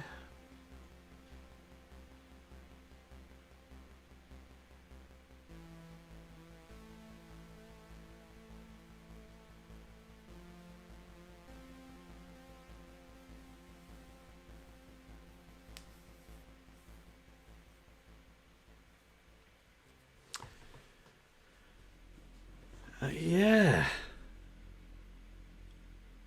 Yeah, we need to check for the we need to check for the prefix, don't we?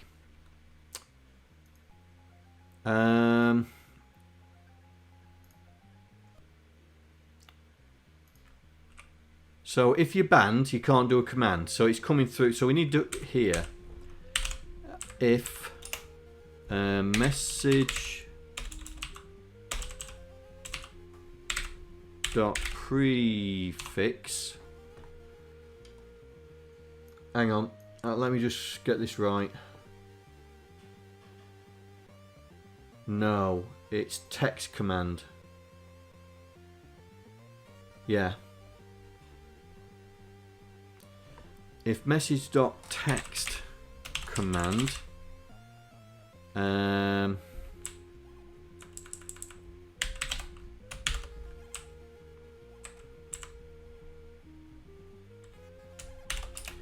is greater than 0. Right, let me stop the bot. Restart it. Right, try it now, mate. Just send a message.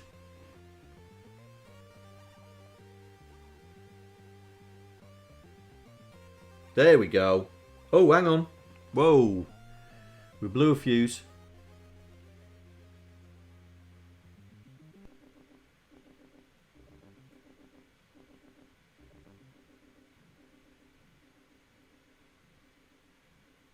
Oh, okay.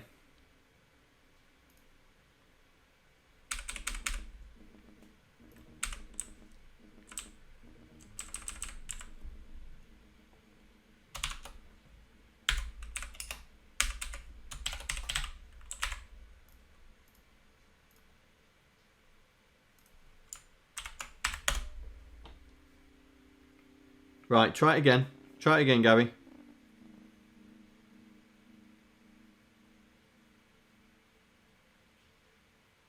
There we go. Now try using a command.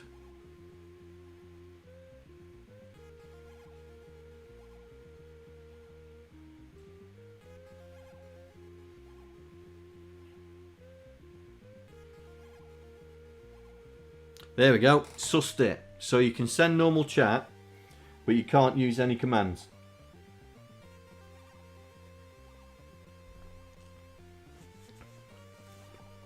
So if you've got a nuisance, chatter that's just bombarding chat with, you know, you can ban him, and then it stops them using the. So let's say someone keeps saying my top AMK points all the time, so it's just scrolling and scrolling and scrolling. Yeah, you can just ban them straight away. Just do add ban.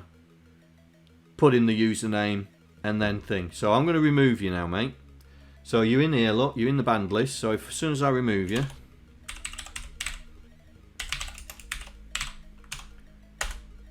there you are, you've gone. So you should be able to now use a code.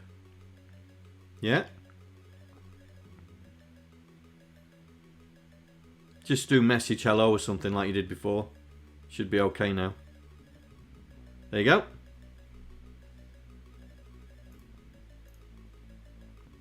There you go. And I bet it's on my overlay, isn't it? Yeah. So there we go. We've implemented a banned list. we've sorted out the... what was that? Oh, that's gone back to mine, hasn't it? It's gone back to the thing. We've sorted out the messaging system, so now it's queuing the messages up properly, so it's not immediately overwriting the previous ones. We've sorted out that we've got the timings just almost right, so it does a full rotation of the screen, and we've limited it. And also we've what else did we do? Oh, right. So I don't know if I'm going to have time. We can have a crack at it.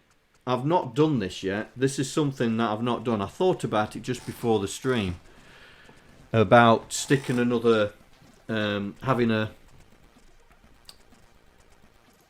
Having something over here that's out off the overlay, but then scrolls in when we start the game. So if I start the game,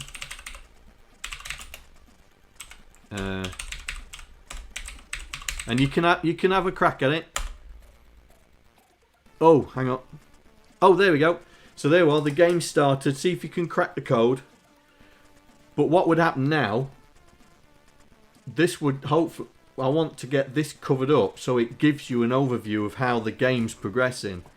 So if you want to play the game, it's exclamation mark guess, and then you put 4 numbers in between 0 and 1 and 9. If you want to have a go, see if you can break it, see if you can do it.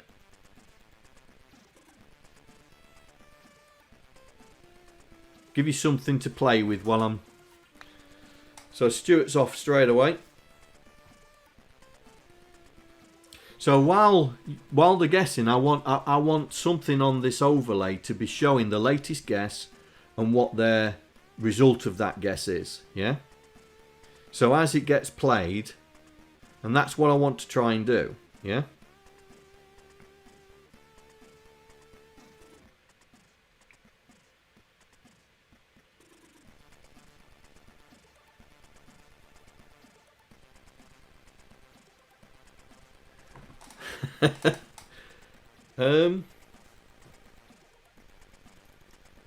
I can't remember. Did we put the shuffle in?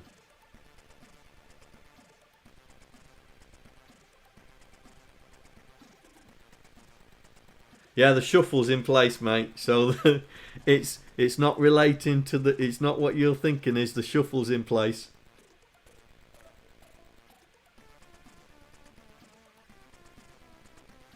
Right.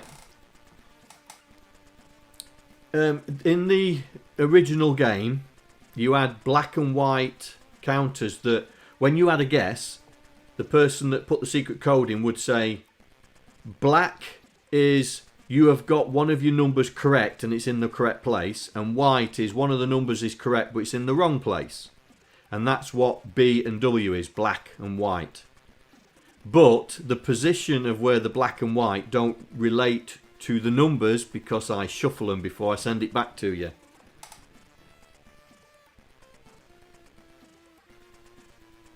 So that's what B and W means.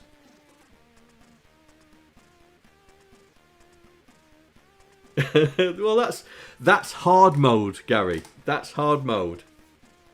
It's so because what we want to do is want to put 2 modes in: easy mode where it's not shuffled, hard mode when it is shuffled. Yeah. I mean, Stuart's nearly there. Stuart's nearly there.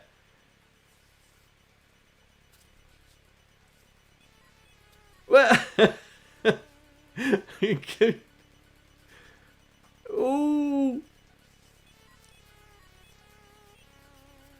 You don't do hard mode. Well, when you've got this, mate, you just rem that line out, yeah? If you don't want to have it shuffled, just rem the line out and then the flags correspond to the number, yeah?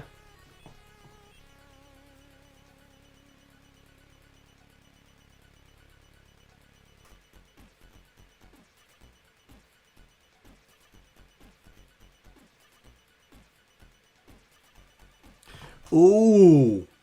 Ooh. Ho, ho, ho.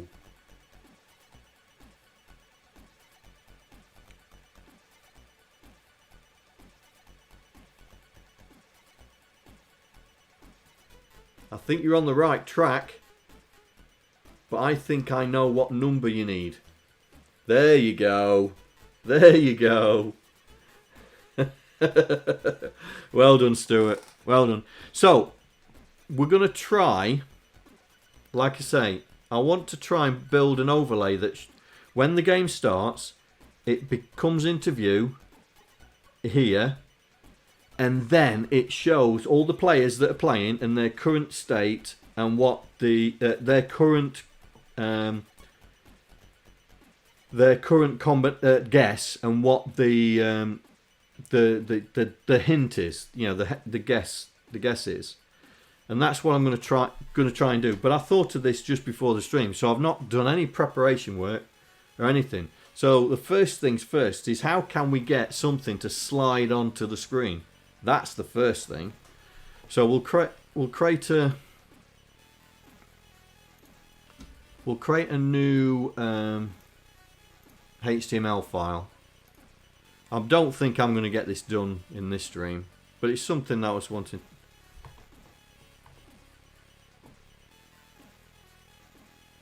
Well, that's why I was thinking of games that everybody could get involved in, yeah, and you could play tactically as well, and that's why on my bot I've got Wordle as well, yeah. So on my bot there's Wordle, and you can have a go at that if you want in a bit.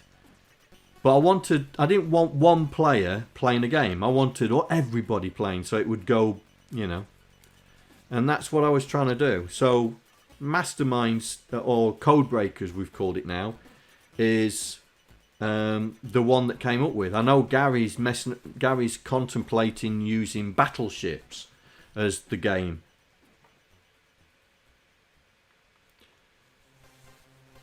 What's a MUD? What's a MUD? Multi-user display, is that?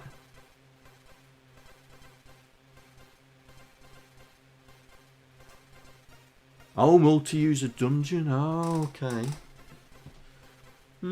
Yeah, I suppose. Well, let's not jump ahead of us. So, what I'm going to do is I'm going to create another HTML because I don't want to destroy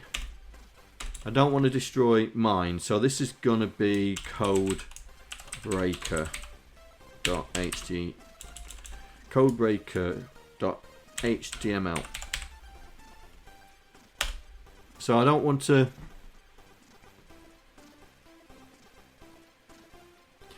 Yeah, I'll talk to Mrs. OSK and see if she'll allow me.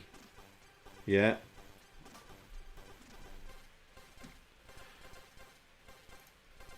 So we're going to copy this because this is our template, and we'll paste it into here, and we're going to get rid of some stuff. Yeah.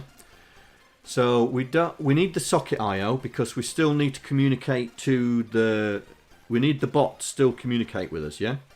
So we'll keep that in. We'll keep index.javascript in there. But we'll get rid of that because we don't need that. And we'll get rid of the canvases and the spiral.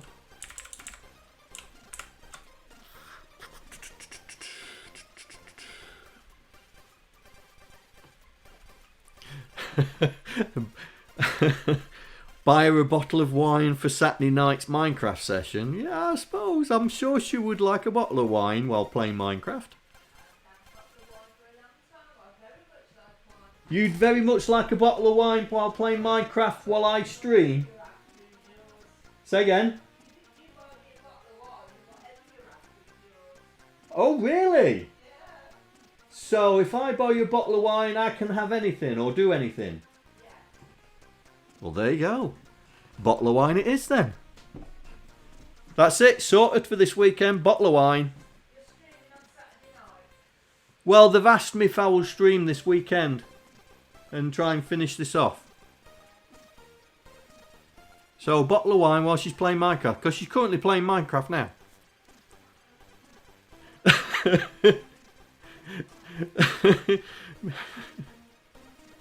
Wine does amazing stuff. Yeah. Gary says win-win Friday, Saturday night streaming. Friday, Saturday and Sunday night streaming. See what the stretch goals for a huge box of chocolates are.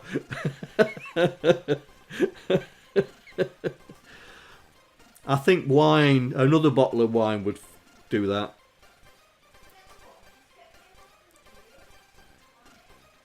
You want a bottle of gin and tonic?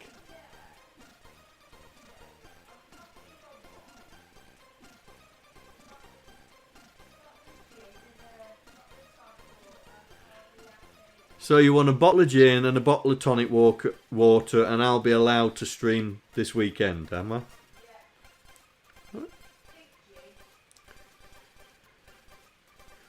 Pink gin. Oh, so it's the expensive one. I think we could have a female Shallan here. Yeah. Right then. We need to fund the pink gin. We need to fund the pink gin somehow.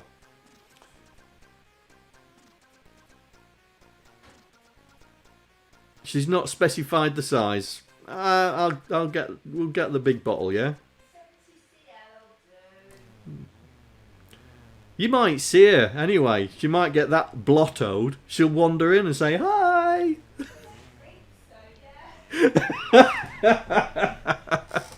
You never know. You might see her. She might get that blottoed. Right. So we need to finance a bottle of gin so we can stream this weekend.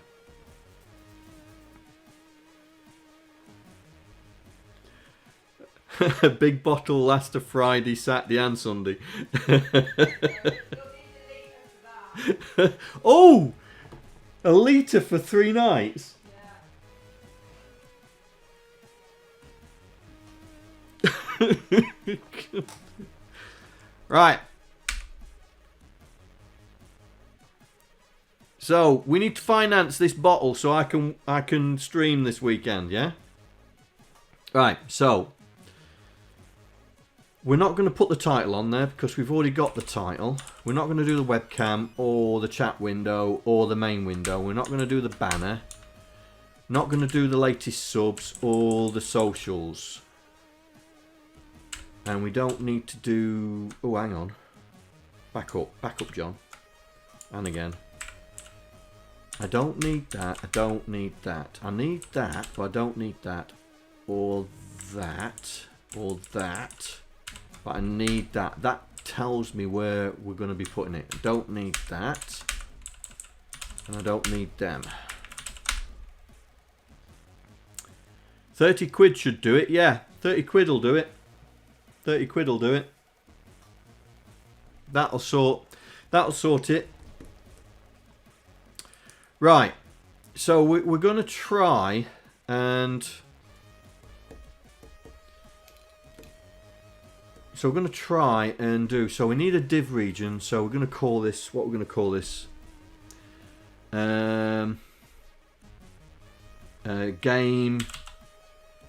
Game status Yeah, game status, that'll do.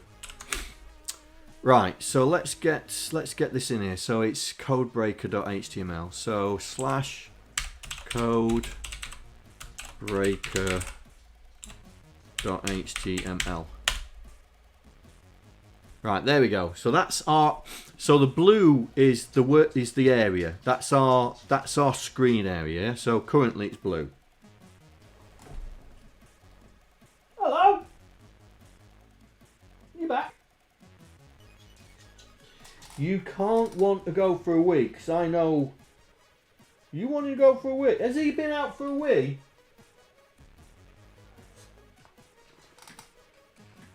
Are you wanting to go for a wee? Yeah. Are you wanting to go for a wee? Alright guys, I'm going to be 5 minutes, a couple of minutes, alright? Just going to take Nico out for a wee. Won't be long.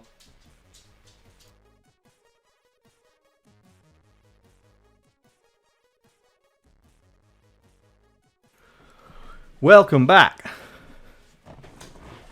Sorry about that. It's one of the side effects of his medication. Isn't it? Yeah, because he's on such high levels of the medication, it makes him drink a lot, and then the consequence of that is he wants to go out every 5 seconds. So sorry about that. Right, so we're going to try. So this is our template. We're going to try and put a box there that we're going to see if we can do something with. Now, like I say, I've not done this before. Okay, Gary. Nice to see you on the stream. We'll talk to you soon, yeah? So game status. So in our style sheet, we'll create a new style called game status. So we'll nick one of these. We'll nick one. So it's gone a bit. Yeah, we'll nick the webcam one.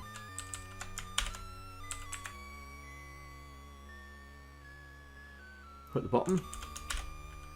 And we called it game status, didn't we?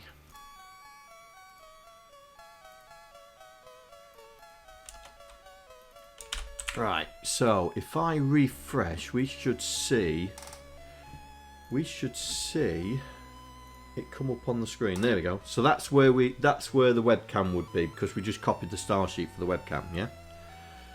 So we need to move it down. So what I'm going to do is I'm going to extend it down.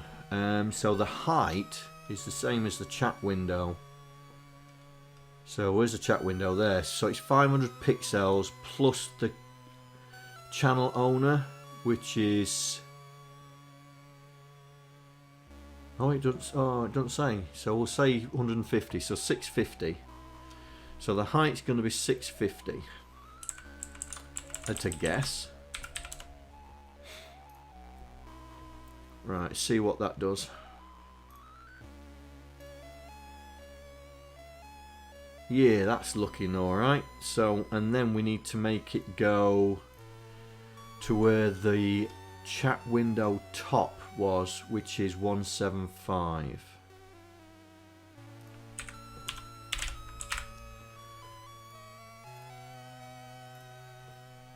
Right, so that, in fact, we'll make it move up a bit.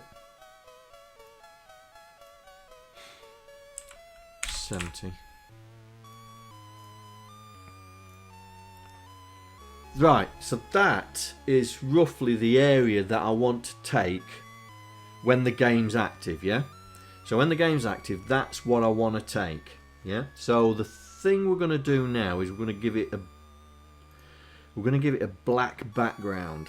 So background color is black, and we're going to get rid of the border.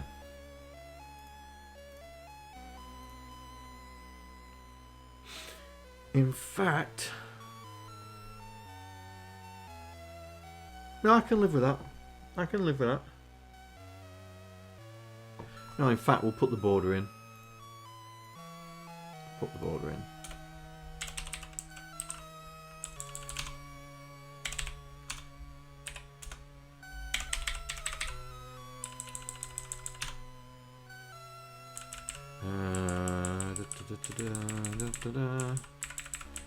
Solid, solid. That's the one I wanted.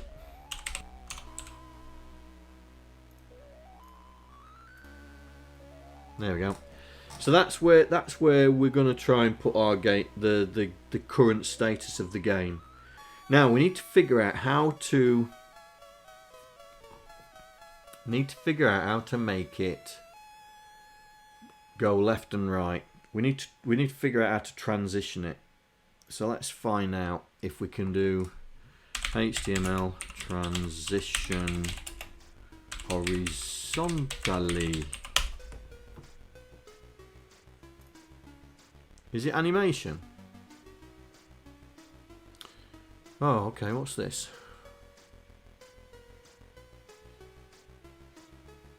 Oh, right, okay, so that's the sort of thing that we want.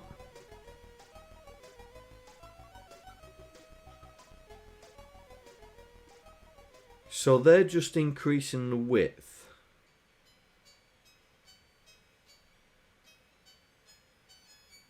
Okay. Well, we can certainly try that. So we have to put the word transition width.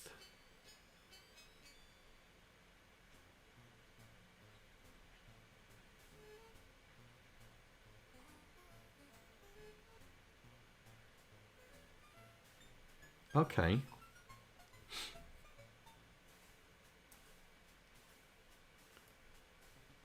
Okay, let's try that. So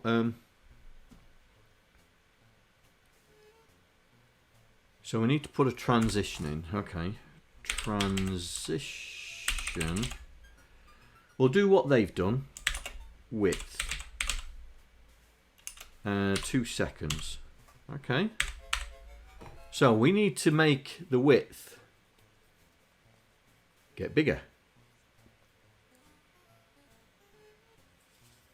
when we hover over it. Okay. I wonder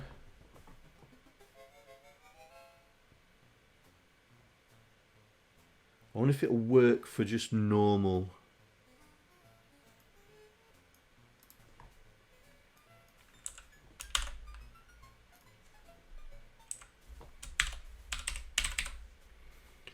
I wonder if it'll just work for normal. So let's do 4 like that. Okay, let's see. So if this works, this should grow inside. Oh, look at that. Hey, right. Okay. Now that's not what I want it to do, but it's a start. It's a start. So what I want it to do is we want it to move in. We want to make it come in from the outside. So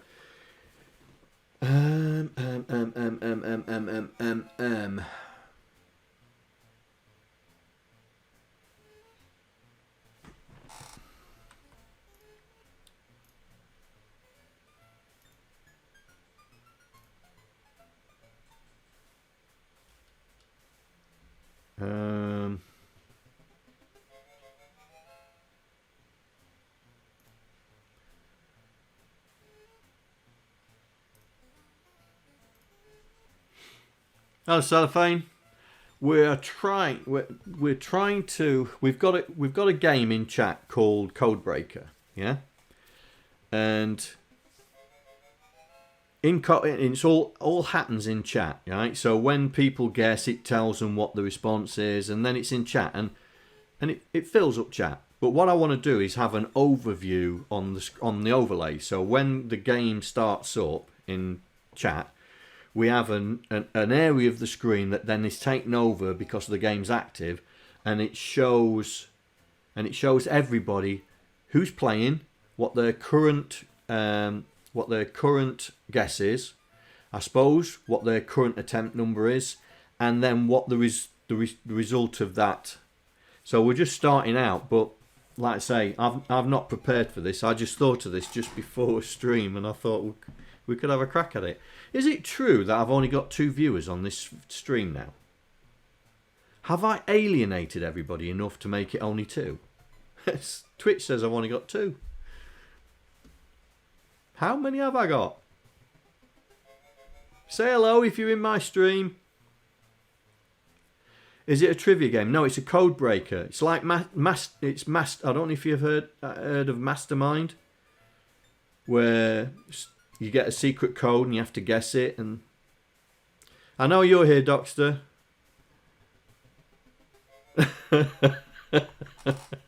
Stuart. Oh dear. Right.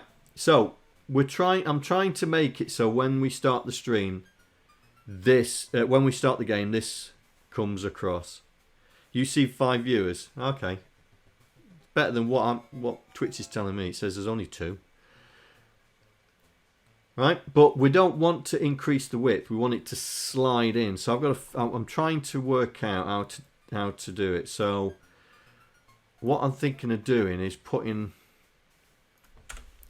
put a button on.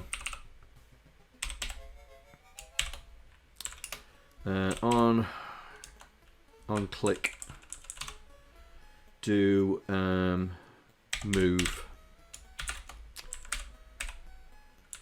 So, let's do some scripting.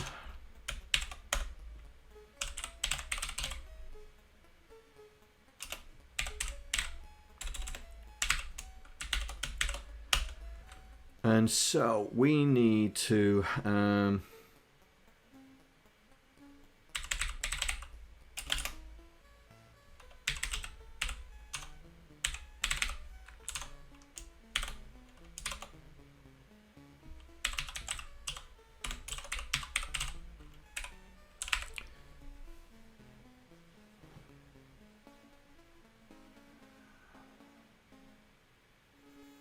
Akmafin's on. He's been very quiet, hasn't he? He's been very quiet, Akmafin. Normally he's in there. Right, so we get the element, and so what I want to do is I'm going to go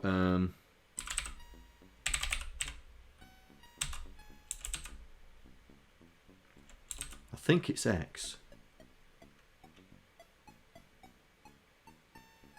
Ah, right, okay. Let's move it to... So what's it on when it starts up? Oh, it's left. 1152. Left. 1152. So it's not X, it's left. And we'll make it 1452. So we're going to make it... So when I press that button, we're going to make it move. So I'm going to say the transition is left. Right, let's see if my understanding is right. So where's the button I've just put on?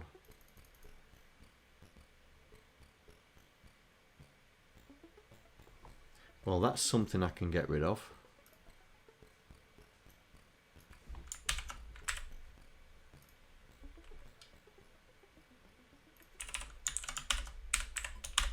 Right, that'll do it.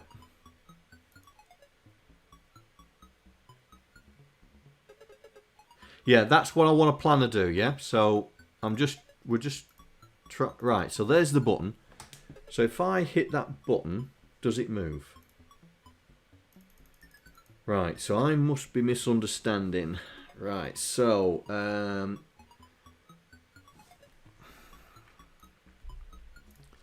so it must be then dot style dot left.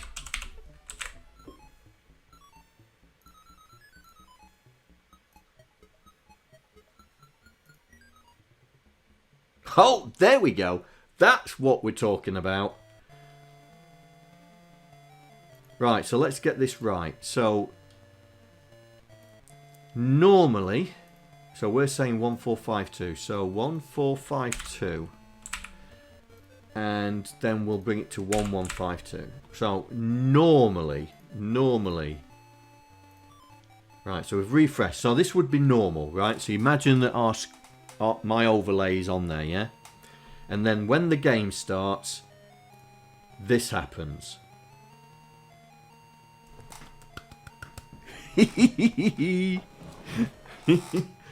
Right. Okay. So when the game finishes,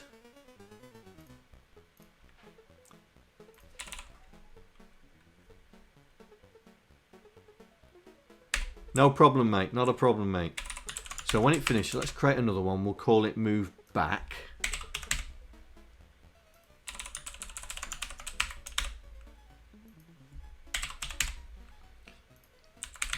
So we'll do that. Right, so when the game starts, our overlay comes in and then it starts displaying everything. And then when the game finishes, it moves away. It will be under the chat window. Well, we can try it out. We can try it out. I can put it in here. So let me add a new browser source. So this is game status. We'll call it game status. And we will give it that. What's the dimensions? I forgot what the dimensions were. So the bot overlay is 1450 by 820. So we'll do the same with that. 1450 by 820. Okay. That doesn't look right. Let's do that again. 1450 by 820. That's strange.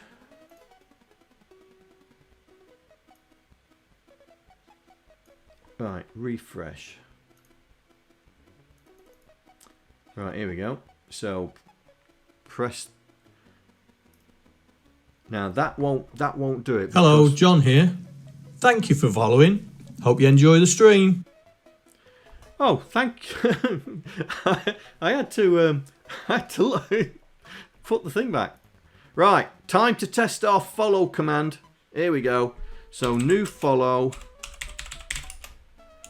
So it's ARKENSTONE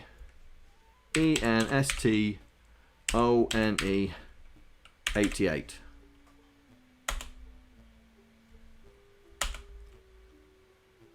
Did it change? Oh, no, it won't change because I forgot that.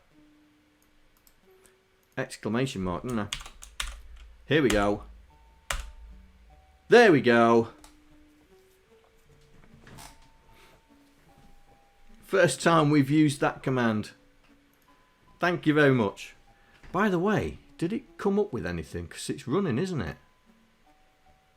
Just doing a squirrel moment. Hang on.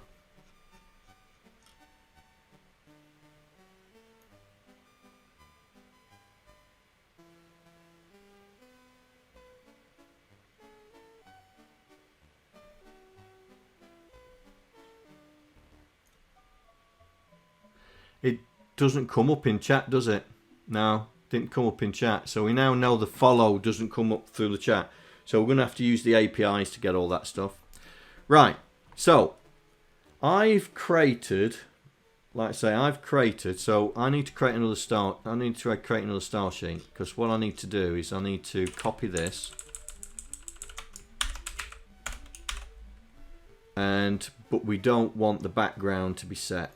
I don't want the background to be set because it's going to be app game status, because I don't want it to interfere with what we've got on the overlay, because at the moment it was all blank. So we'll just put that in there. So I will reactivate that game status, refresh it. There we go. Now, so it's over the lock. As you can see, we've got the two buttons, but the two buttons are not going to be there, right? So what we need to do is we need to, now we've got it to move backwards and forwards. Let's code when I start the game that it moves the thing over, and code when the game's finished, it moves it back. So when you got, we'll get it to start the game. You guys can play it, yeah. I'll take the shuffle off, so it makes it a bit quicker for you. So let's take the shuffle off the game. There we go. So when the results come back, they refer to the actual digit, the position, and we'll get it so it brings it on, takes it off, yeah. So what we need to do is we need to create because we're doing index, we'll do it because we're using index, we'll do it in there. So what we'll do is we'll create another message. So we'll grab this, and we'll create 2 new messages. Yeah. So we'll call this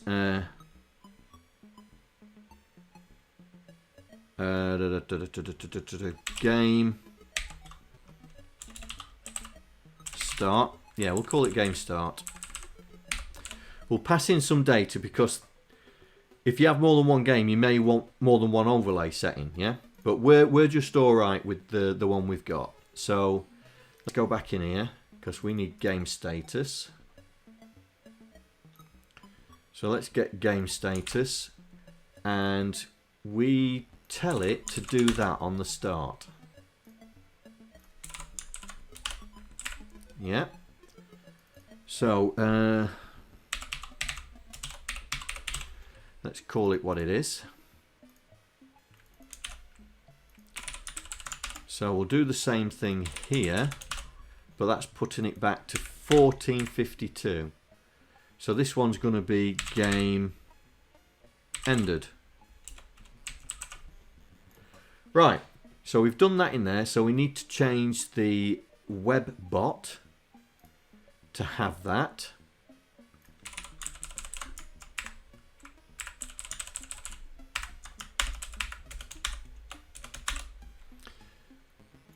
So game start.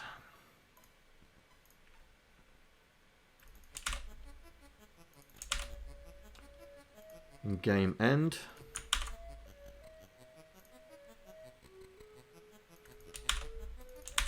Right, so that's done the web socket, that's done the web server.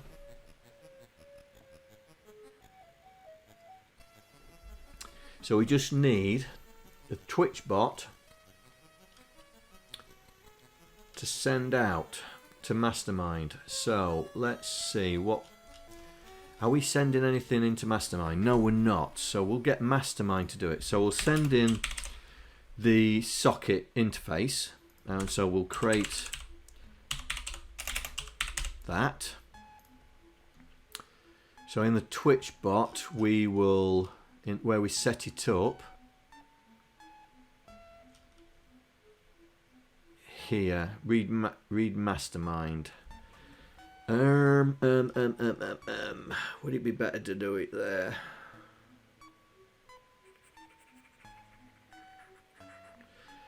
Where did I put it? Did I put it in the init? Yes, I did. Yeah, we'll do there. So we'll put it in there. So self.sio. So we'll send in the socket IO interface into the Mastermind, so we can use it from within there now. So there, then let's just grab one of the sends. Which one should I grab? Oh, it's getting big, this is. There we go. We'll grab that one.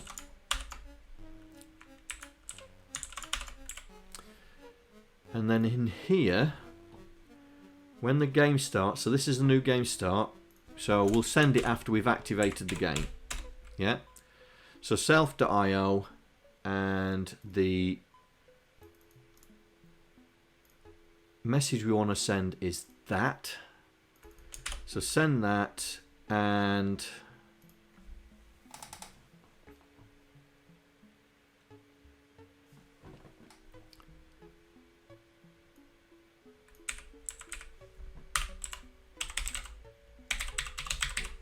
we'll tell it it's code breaker. So the data is going to be codebreaker. Right. And so when it's finished, so when the game's finished, is down here, congratulations. Before we do that, we'll send a message to our overlay to say game ended. I think that's what it is. Game ended, yeah.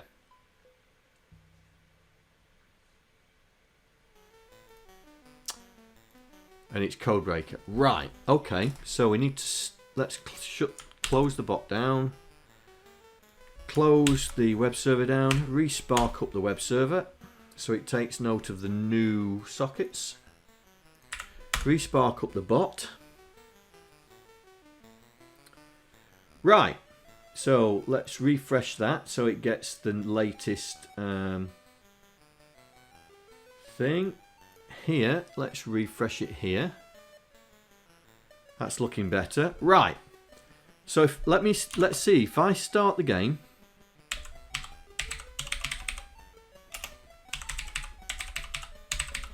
Does it bring in that overlay? Right, here we go. Let me just check that the overlay is visible. Yes, it is. Here we go. Oh. Did I call it game start or start game? Oh. Too many. Forgotten. Start game. Oh, I did game start, didn't I? Start game. So we'll put that back. So start game code breaker. Right, here we go. Does it bring it in?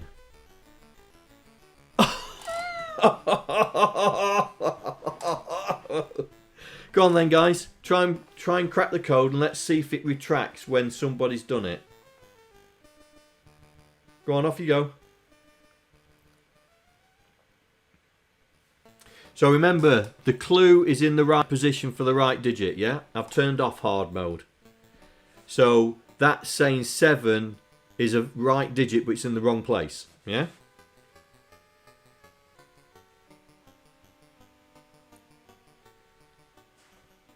I'm going to help out as well.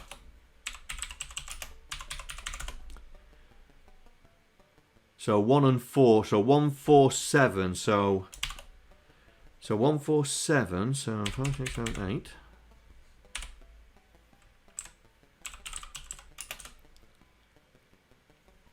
So 5 is in the right place. So 147. Look at I'm having so much fun. It worked. So it pulled it away because we done it. We done it right. Okay, I'm really pleased about that.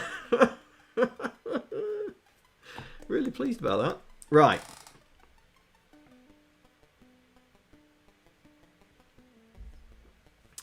So what we need to do is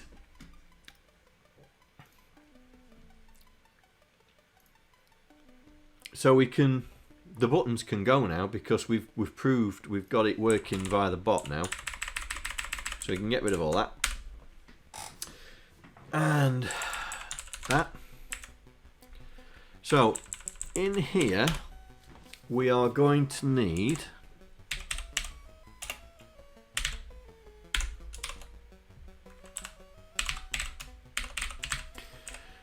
a game tile.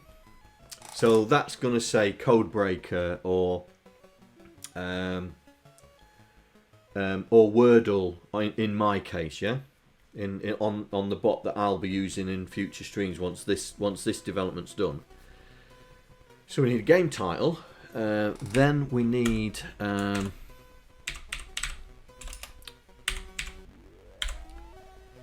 game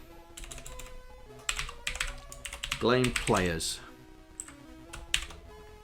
So basically, that's going to be the area where all the players are going to be listed, and their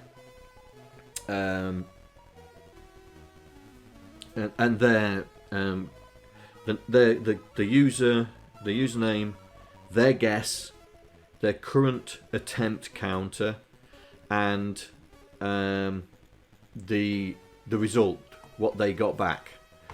So, but we don't know how many players are going to be playing. So we need to be able to dynamically set that. So,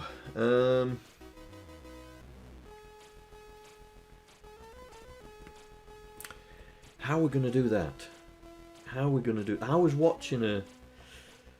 Oh. I was watching a YouTube video of a person writing JavaScript where they were dynamically creating areas on the screen, and they were using for each. Let me see if I can find that code, because I downloaded the code. I was going to look at it in a bit, purely to do this. There we go. Go away, you.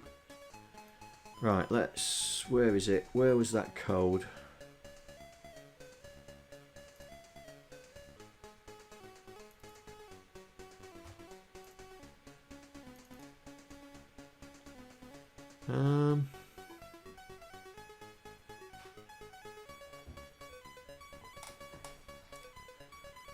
Where did I put the code?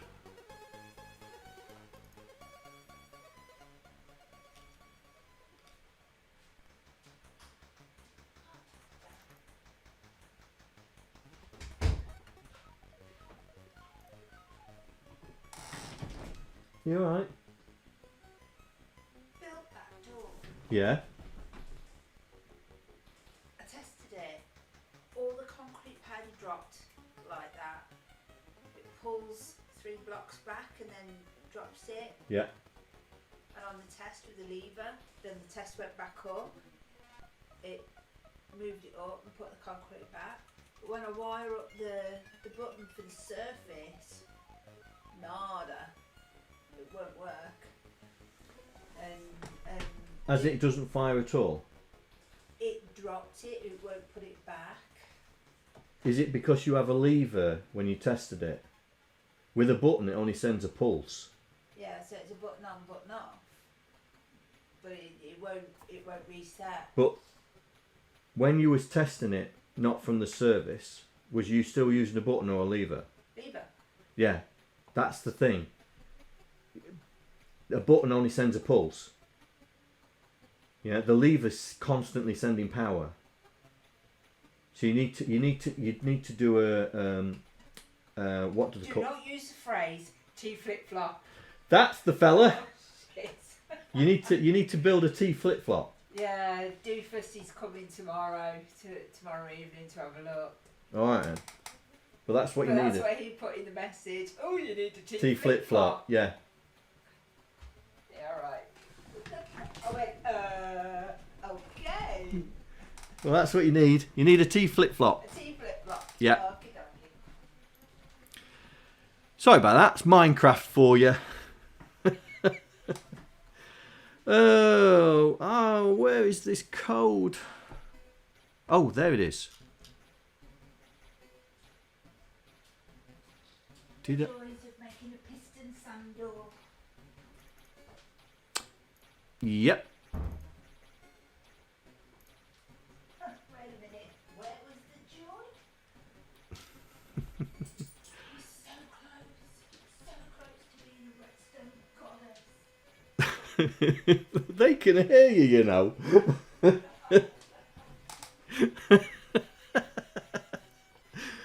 Right. Okay, so this is the code that they were using. Oh, not that one. It was not that one. It was this one. So they were. This is where they were dynamically creating. They were dynamically creating the interface. So we need to do very similar to that, because you've got to remember that each player is going to be a row, and in that row is going to be the name, the current attempt, the attempt number, and the result of that. So that's going to be one row with 4 elements inside it per player.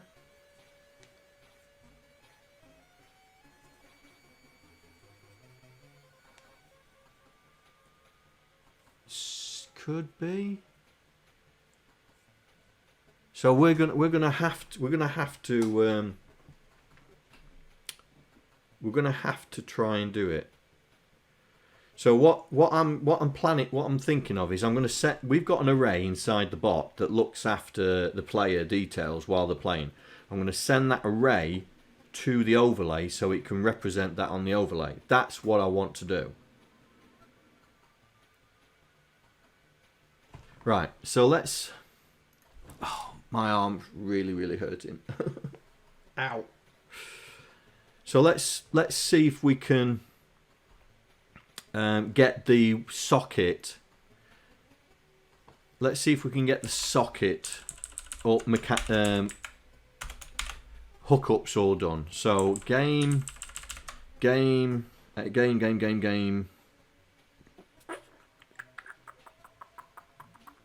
Update.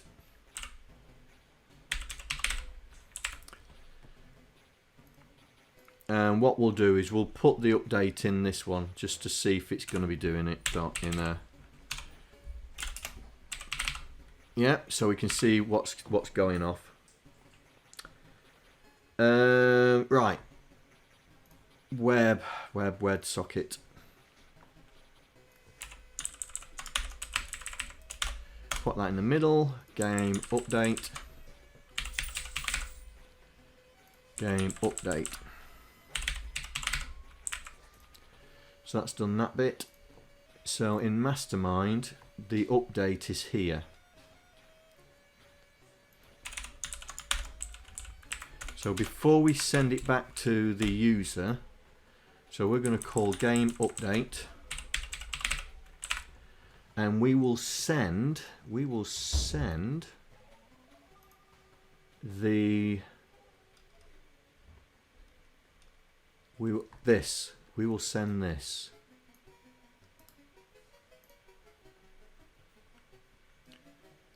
We will send that as the data.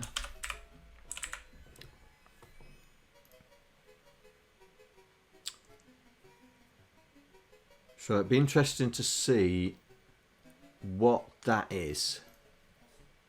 So we'll stop the bot, and we'll stop this bot. Fire it up. Fire this one up, and we'll refresh the screens. We'll refresh the overlay, and we'll refresh this. So the buttons should have disappeared. Yes, they have.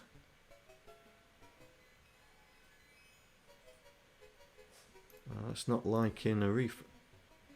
Ah, there we go. Right, let me start the game. So, start game. Code breaker. So it brings it in. Right, let's see. Guess 1, 2, 3, 4. Ooh, object.object. Okay, so it's an object.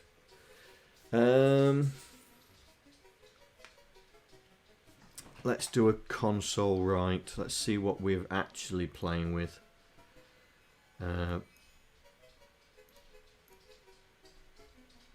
So in here. Oh, we did the console. Right, okay. Let's have a look then. So it's object. Old school coder. Yeah, that's fine. Ooh. Oh, old school coder 1. Yes, that's okay. Yeah, okay. I'm okay with that. But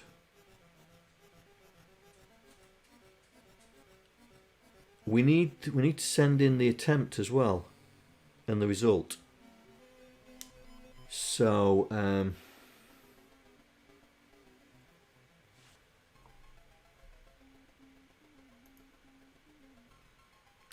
yeah, it's there. There's your attempt. There's yours, mate. So it's saying you've had one attempt, but it's not passing. It's not passing the attempt through. So we may need to change the way the bot is holding its information. So let's see. Let's do a bit of jiggery pokery. See if we can do that.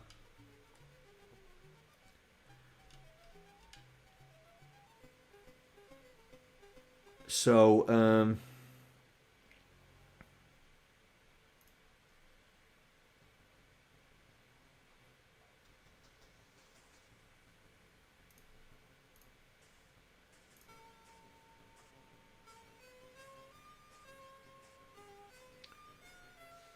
ooh, what happened there?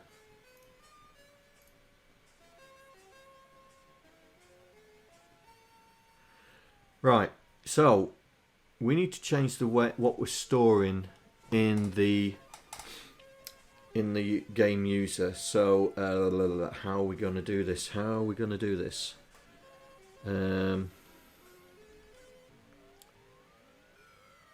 So game players is an object. Okay. Okay. So we might be able to do this.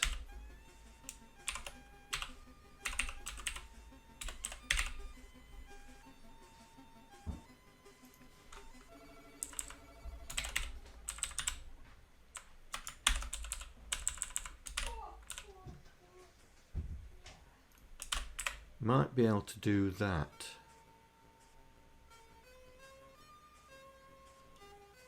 And then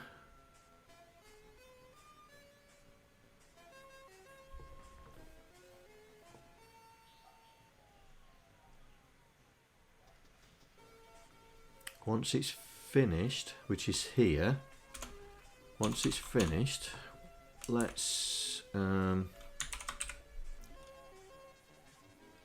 grab that.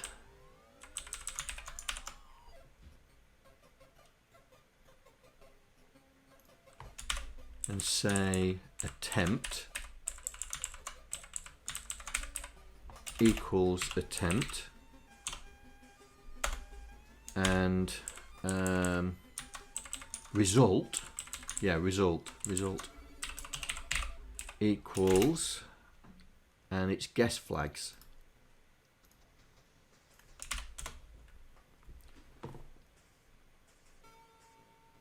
Right, okay. Oh, well done, mate. Right, I'm going to stop the bot and see if we can see if the bot's now going to send the information across.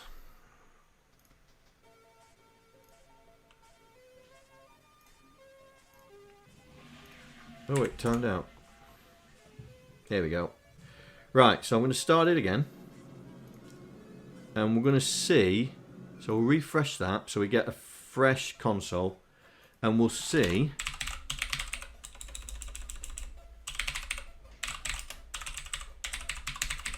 if we get the information coming through.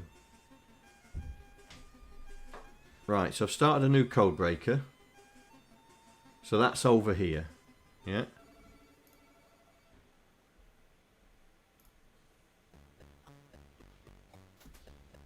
So let's do guess 1, 2, 3, 4.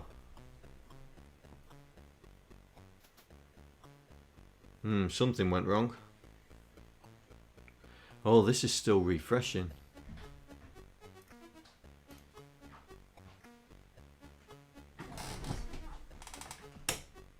Night, night.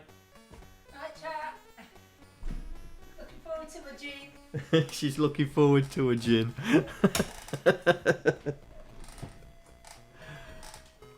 We've got a Houston. We have a bit of a problem. So let's. They've said night. Right, so we've got a bit of a problem. So we'll just restart everything. So we'll start the WebSockets. We'll start the bot. Ooh, no. Bot, please, thank you. We will refresh this. There we go. And we'll refresh our overlay. And that. Right, so I'm just gonna do start game.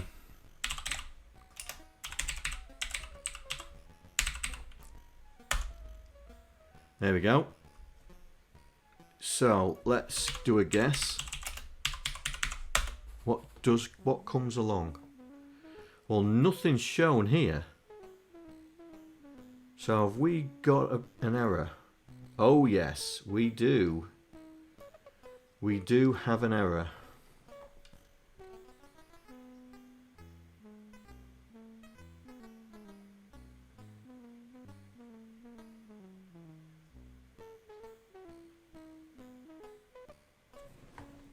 Okay.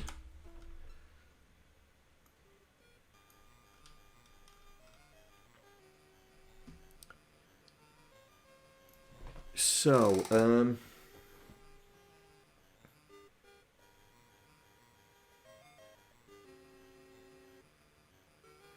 so it looks like we need to create the user first.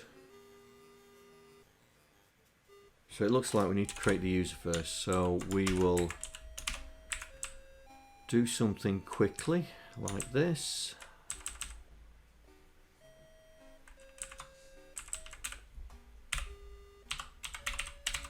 Just to put something in there and see if that'll work now. So start game.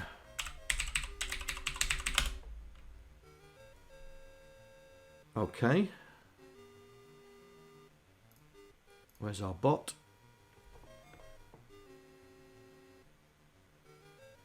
Right, let's refresh.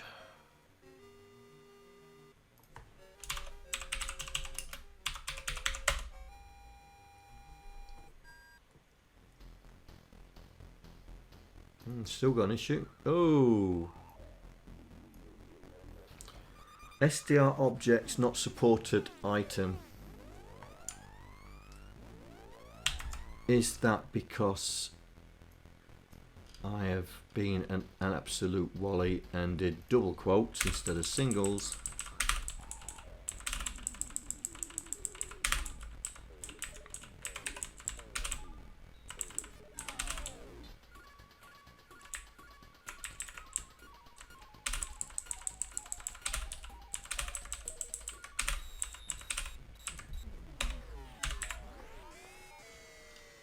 Okay, let's try that. So start the bot again. Refresh this. Start game codebreaker. Guess 1, 2, 3, 4. No, it still doesn't like it. Oh. Why is it not working?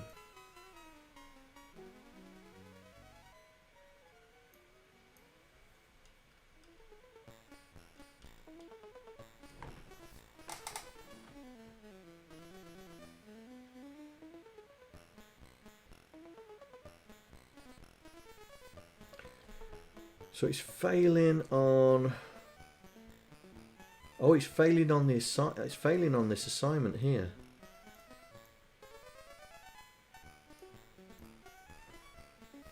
Yeah, it's failing. It's failing, mate. The bot's not running, so it's failed.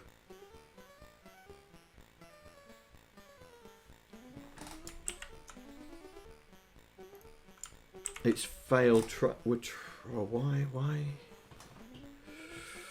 Why is that not working?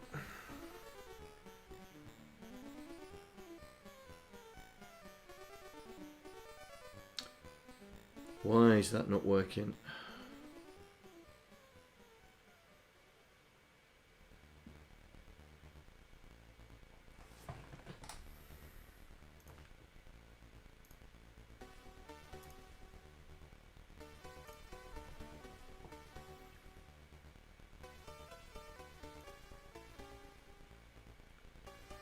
No, it's not a list, is it? It's an object, isn't it? Is it an object? No. An array?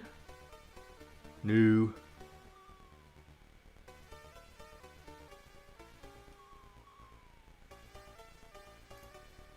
Ah, it's a set. Right. So we're creating a set.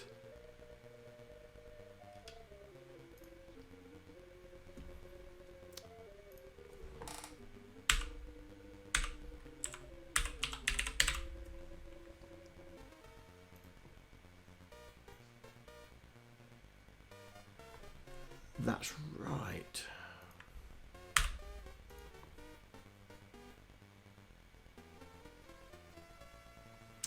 And that's right. So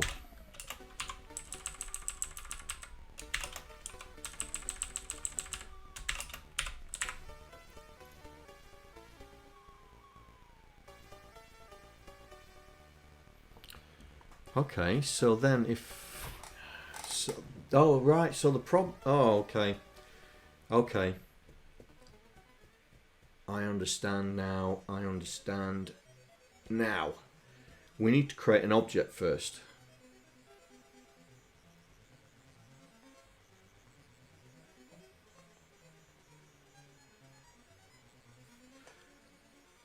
So we need to create an object first, because what needs to happen is we need to do this.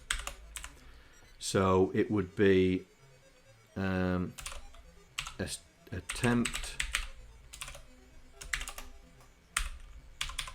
like that, then attempt number, and then the result would be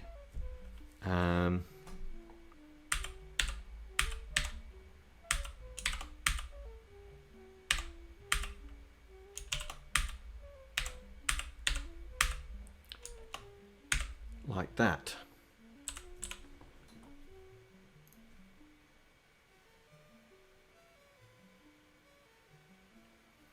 Right, that's right. So if we now do attempt,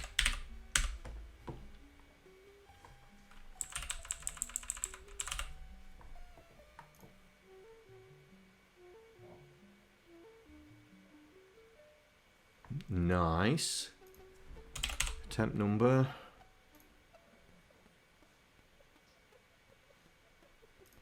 and then result,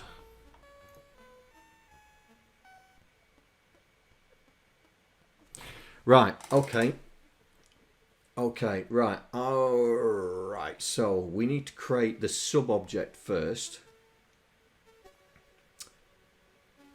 and then create the user object with the sub-object. Right, okay, I think I've got it now. So we need to create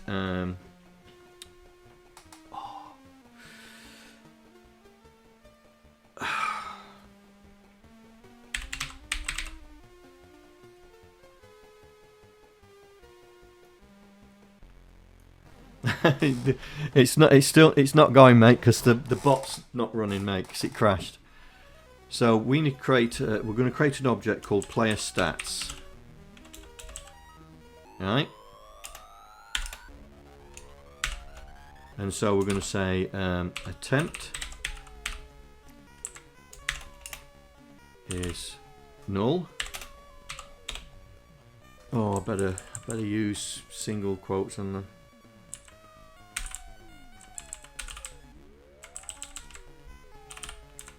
the attempt number is set to 0. And our I called it result, didn't I? Yeah, result is equal to an array. Right. So that is equal to player stats. Now we should be able to access that. We should be able to access the attempt and the result. Right, let's try that. Let's see if that is going to resolve our issue. So we'll let the game start. We'll refresh this.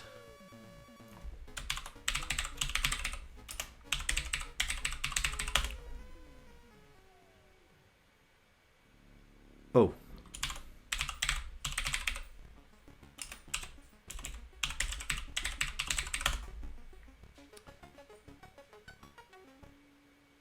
Oh. I'll never get this right.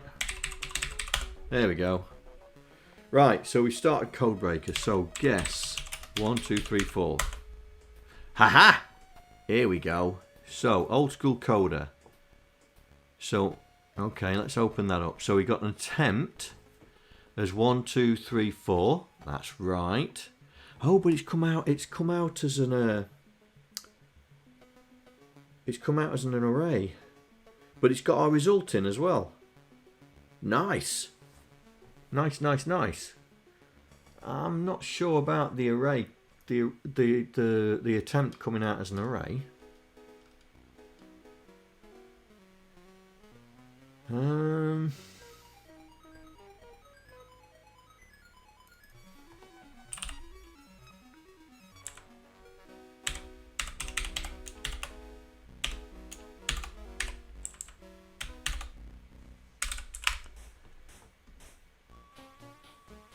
Hello, welcome to the stream. Right, so let's start that again. Right, let's refresh. Let's start the game.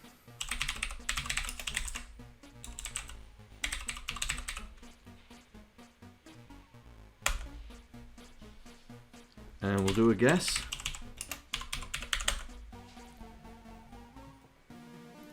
There we go. That's better. Right, so we've got the attempt as a string. This is attempt number 1. And that's our result in an array. Right. Can somebody else have a go? See if we get any more. See if it comes out any more. Here we go. Nice. So VVAX 3791. Oh, okay, right, okay, we're on a winner now. So now now the data's coming from the bot into our overlay. We've now got to look at that and then try and represent it into some sort of fashion that we can use. Oh, I don't help myself. Right, I think that's a good place to stop, yeah? Because now it's just a case of formatting that dark spot that we've got there, yeah? So let's see if we can guess the number. So my attempt brought nothing. Your attempt, oh, your 7, well, there's a definite 7 in there. So 5, 7, 8, 9. Ooh. So 8's not in there. So that's gonna, let's do 9, 7, 6, 5. Oh, look at that. I won in 3. The letters, it's I don't know if you've ever heard of a game called Mastermind. It's a code breaking type game, and what it is the B is black, W is white. So B means you found the number and it's in its correct location, yeah. White means you found that number but it's in the wrong location, yeah. And that's what the B and W means, yeah. So on the next stream, so remember guys, you've got to pay me to get Mrs. OSK some gin so I can Hello, stream this John weekend. here. Thank you for following. Hope you enjoy the stream. Thank you for following. It's, there you go. Update my, there we go. So you guys are supposed to be helping me fork out for a bottle of gin so she can play Minecraft at weekend with a bottle of gin and tonic and I can stream for you guys. So what we'll do is we'll continue this weekend. Let's see. When's the best time? I might do a mini stream on Friday, and then we'll do some a stream on Saturday afternoon, something like that.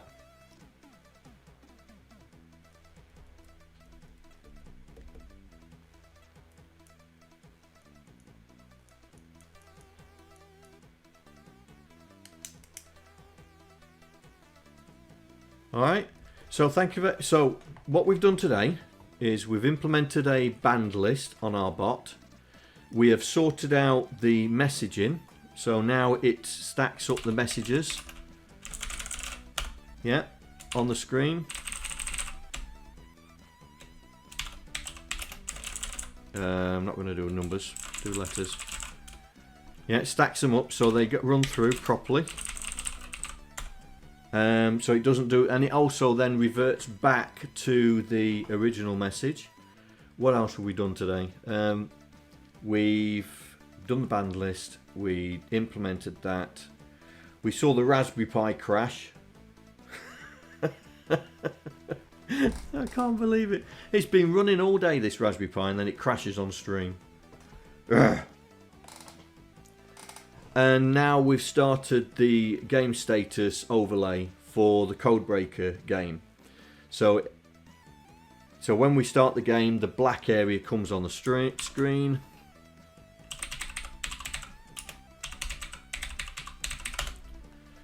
And we've started investigating the data we're sending to the screen to allow it to do it.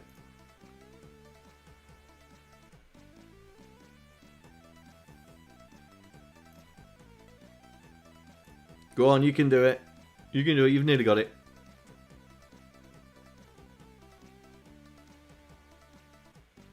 Ooh.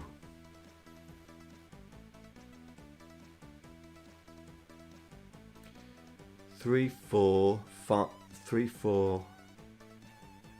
7, 8. You've tried 6. So what's the number that's missing? Oh, I bet there's a double number in there. I bet one of those numbers is twice. So you've done 1, 2, 3, 4, 5, 6, 7, 8, and 9. Yeah, I bet one of those numbers is in there twice.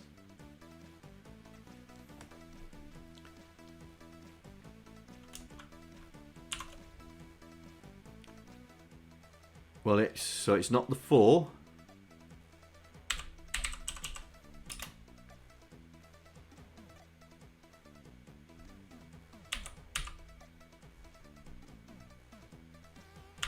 Seven, 3, 4. So we'll start with 1. Oh, it's twice, isn't it? 7, 3, 4, 7. Oh, it's not that one. 7, 3, 4, 3. There we go. See, I told you there was a number in there twice. Told you there was a number in there twice. All right. Well, I will say bye for now, and I will see you probably on Friday. All right, guys. Thank you very much for joining me, and take care. Bye. I'd like to thank all the patrons that are contributing to my channel. Without you guys, I wouldn't be able to do what I'm doing right now. Thank you very much.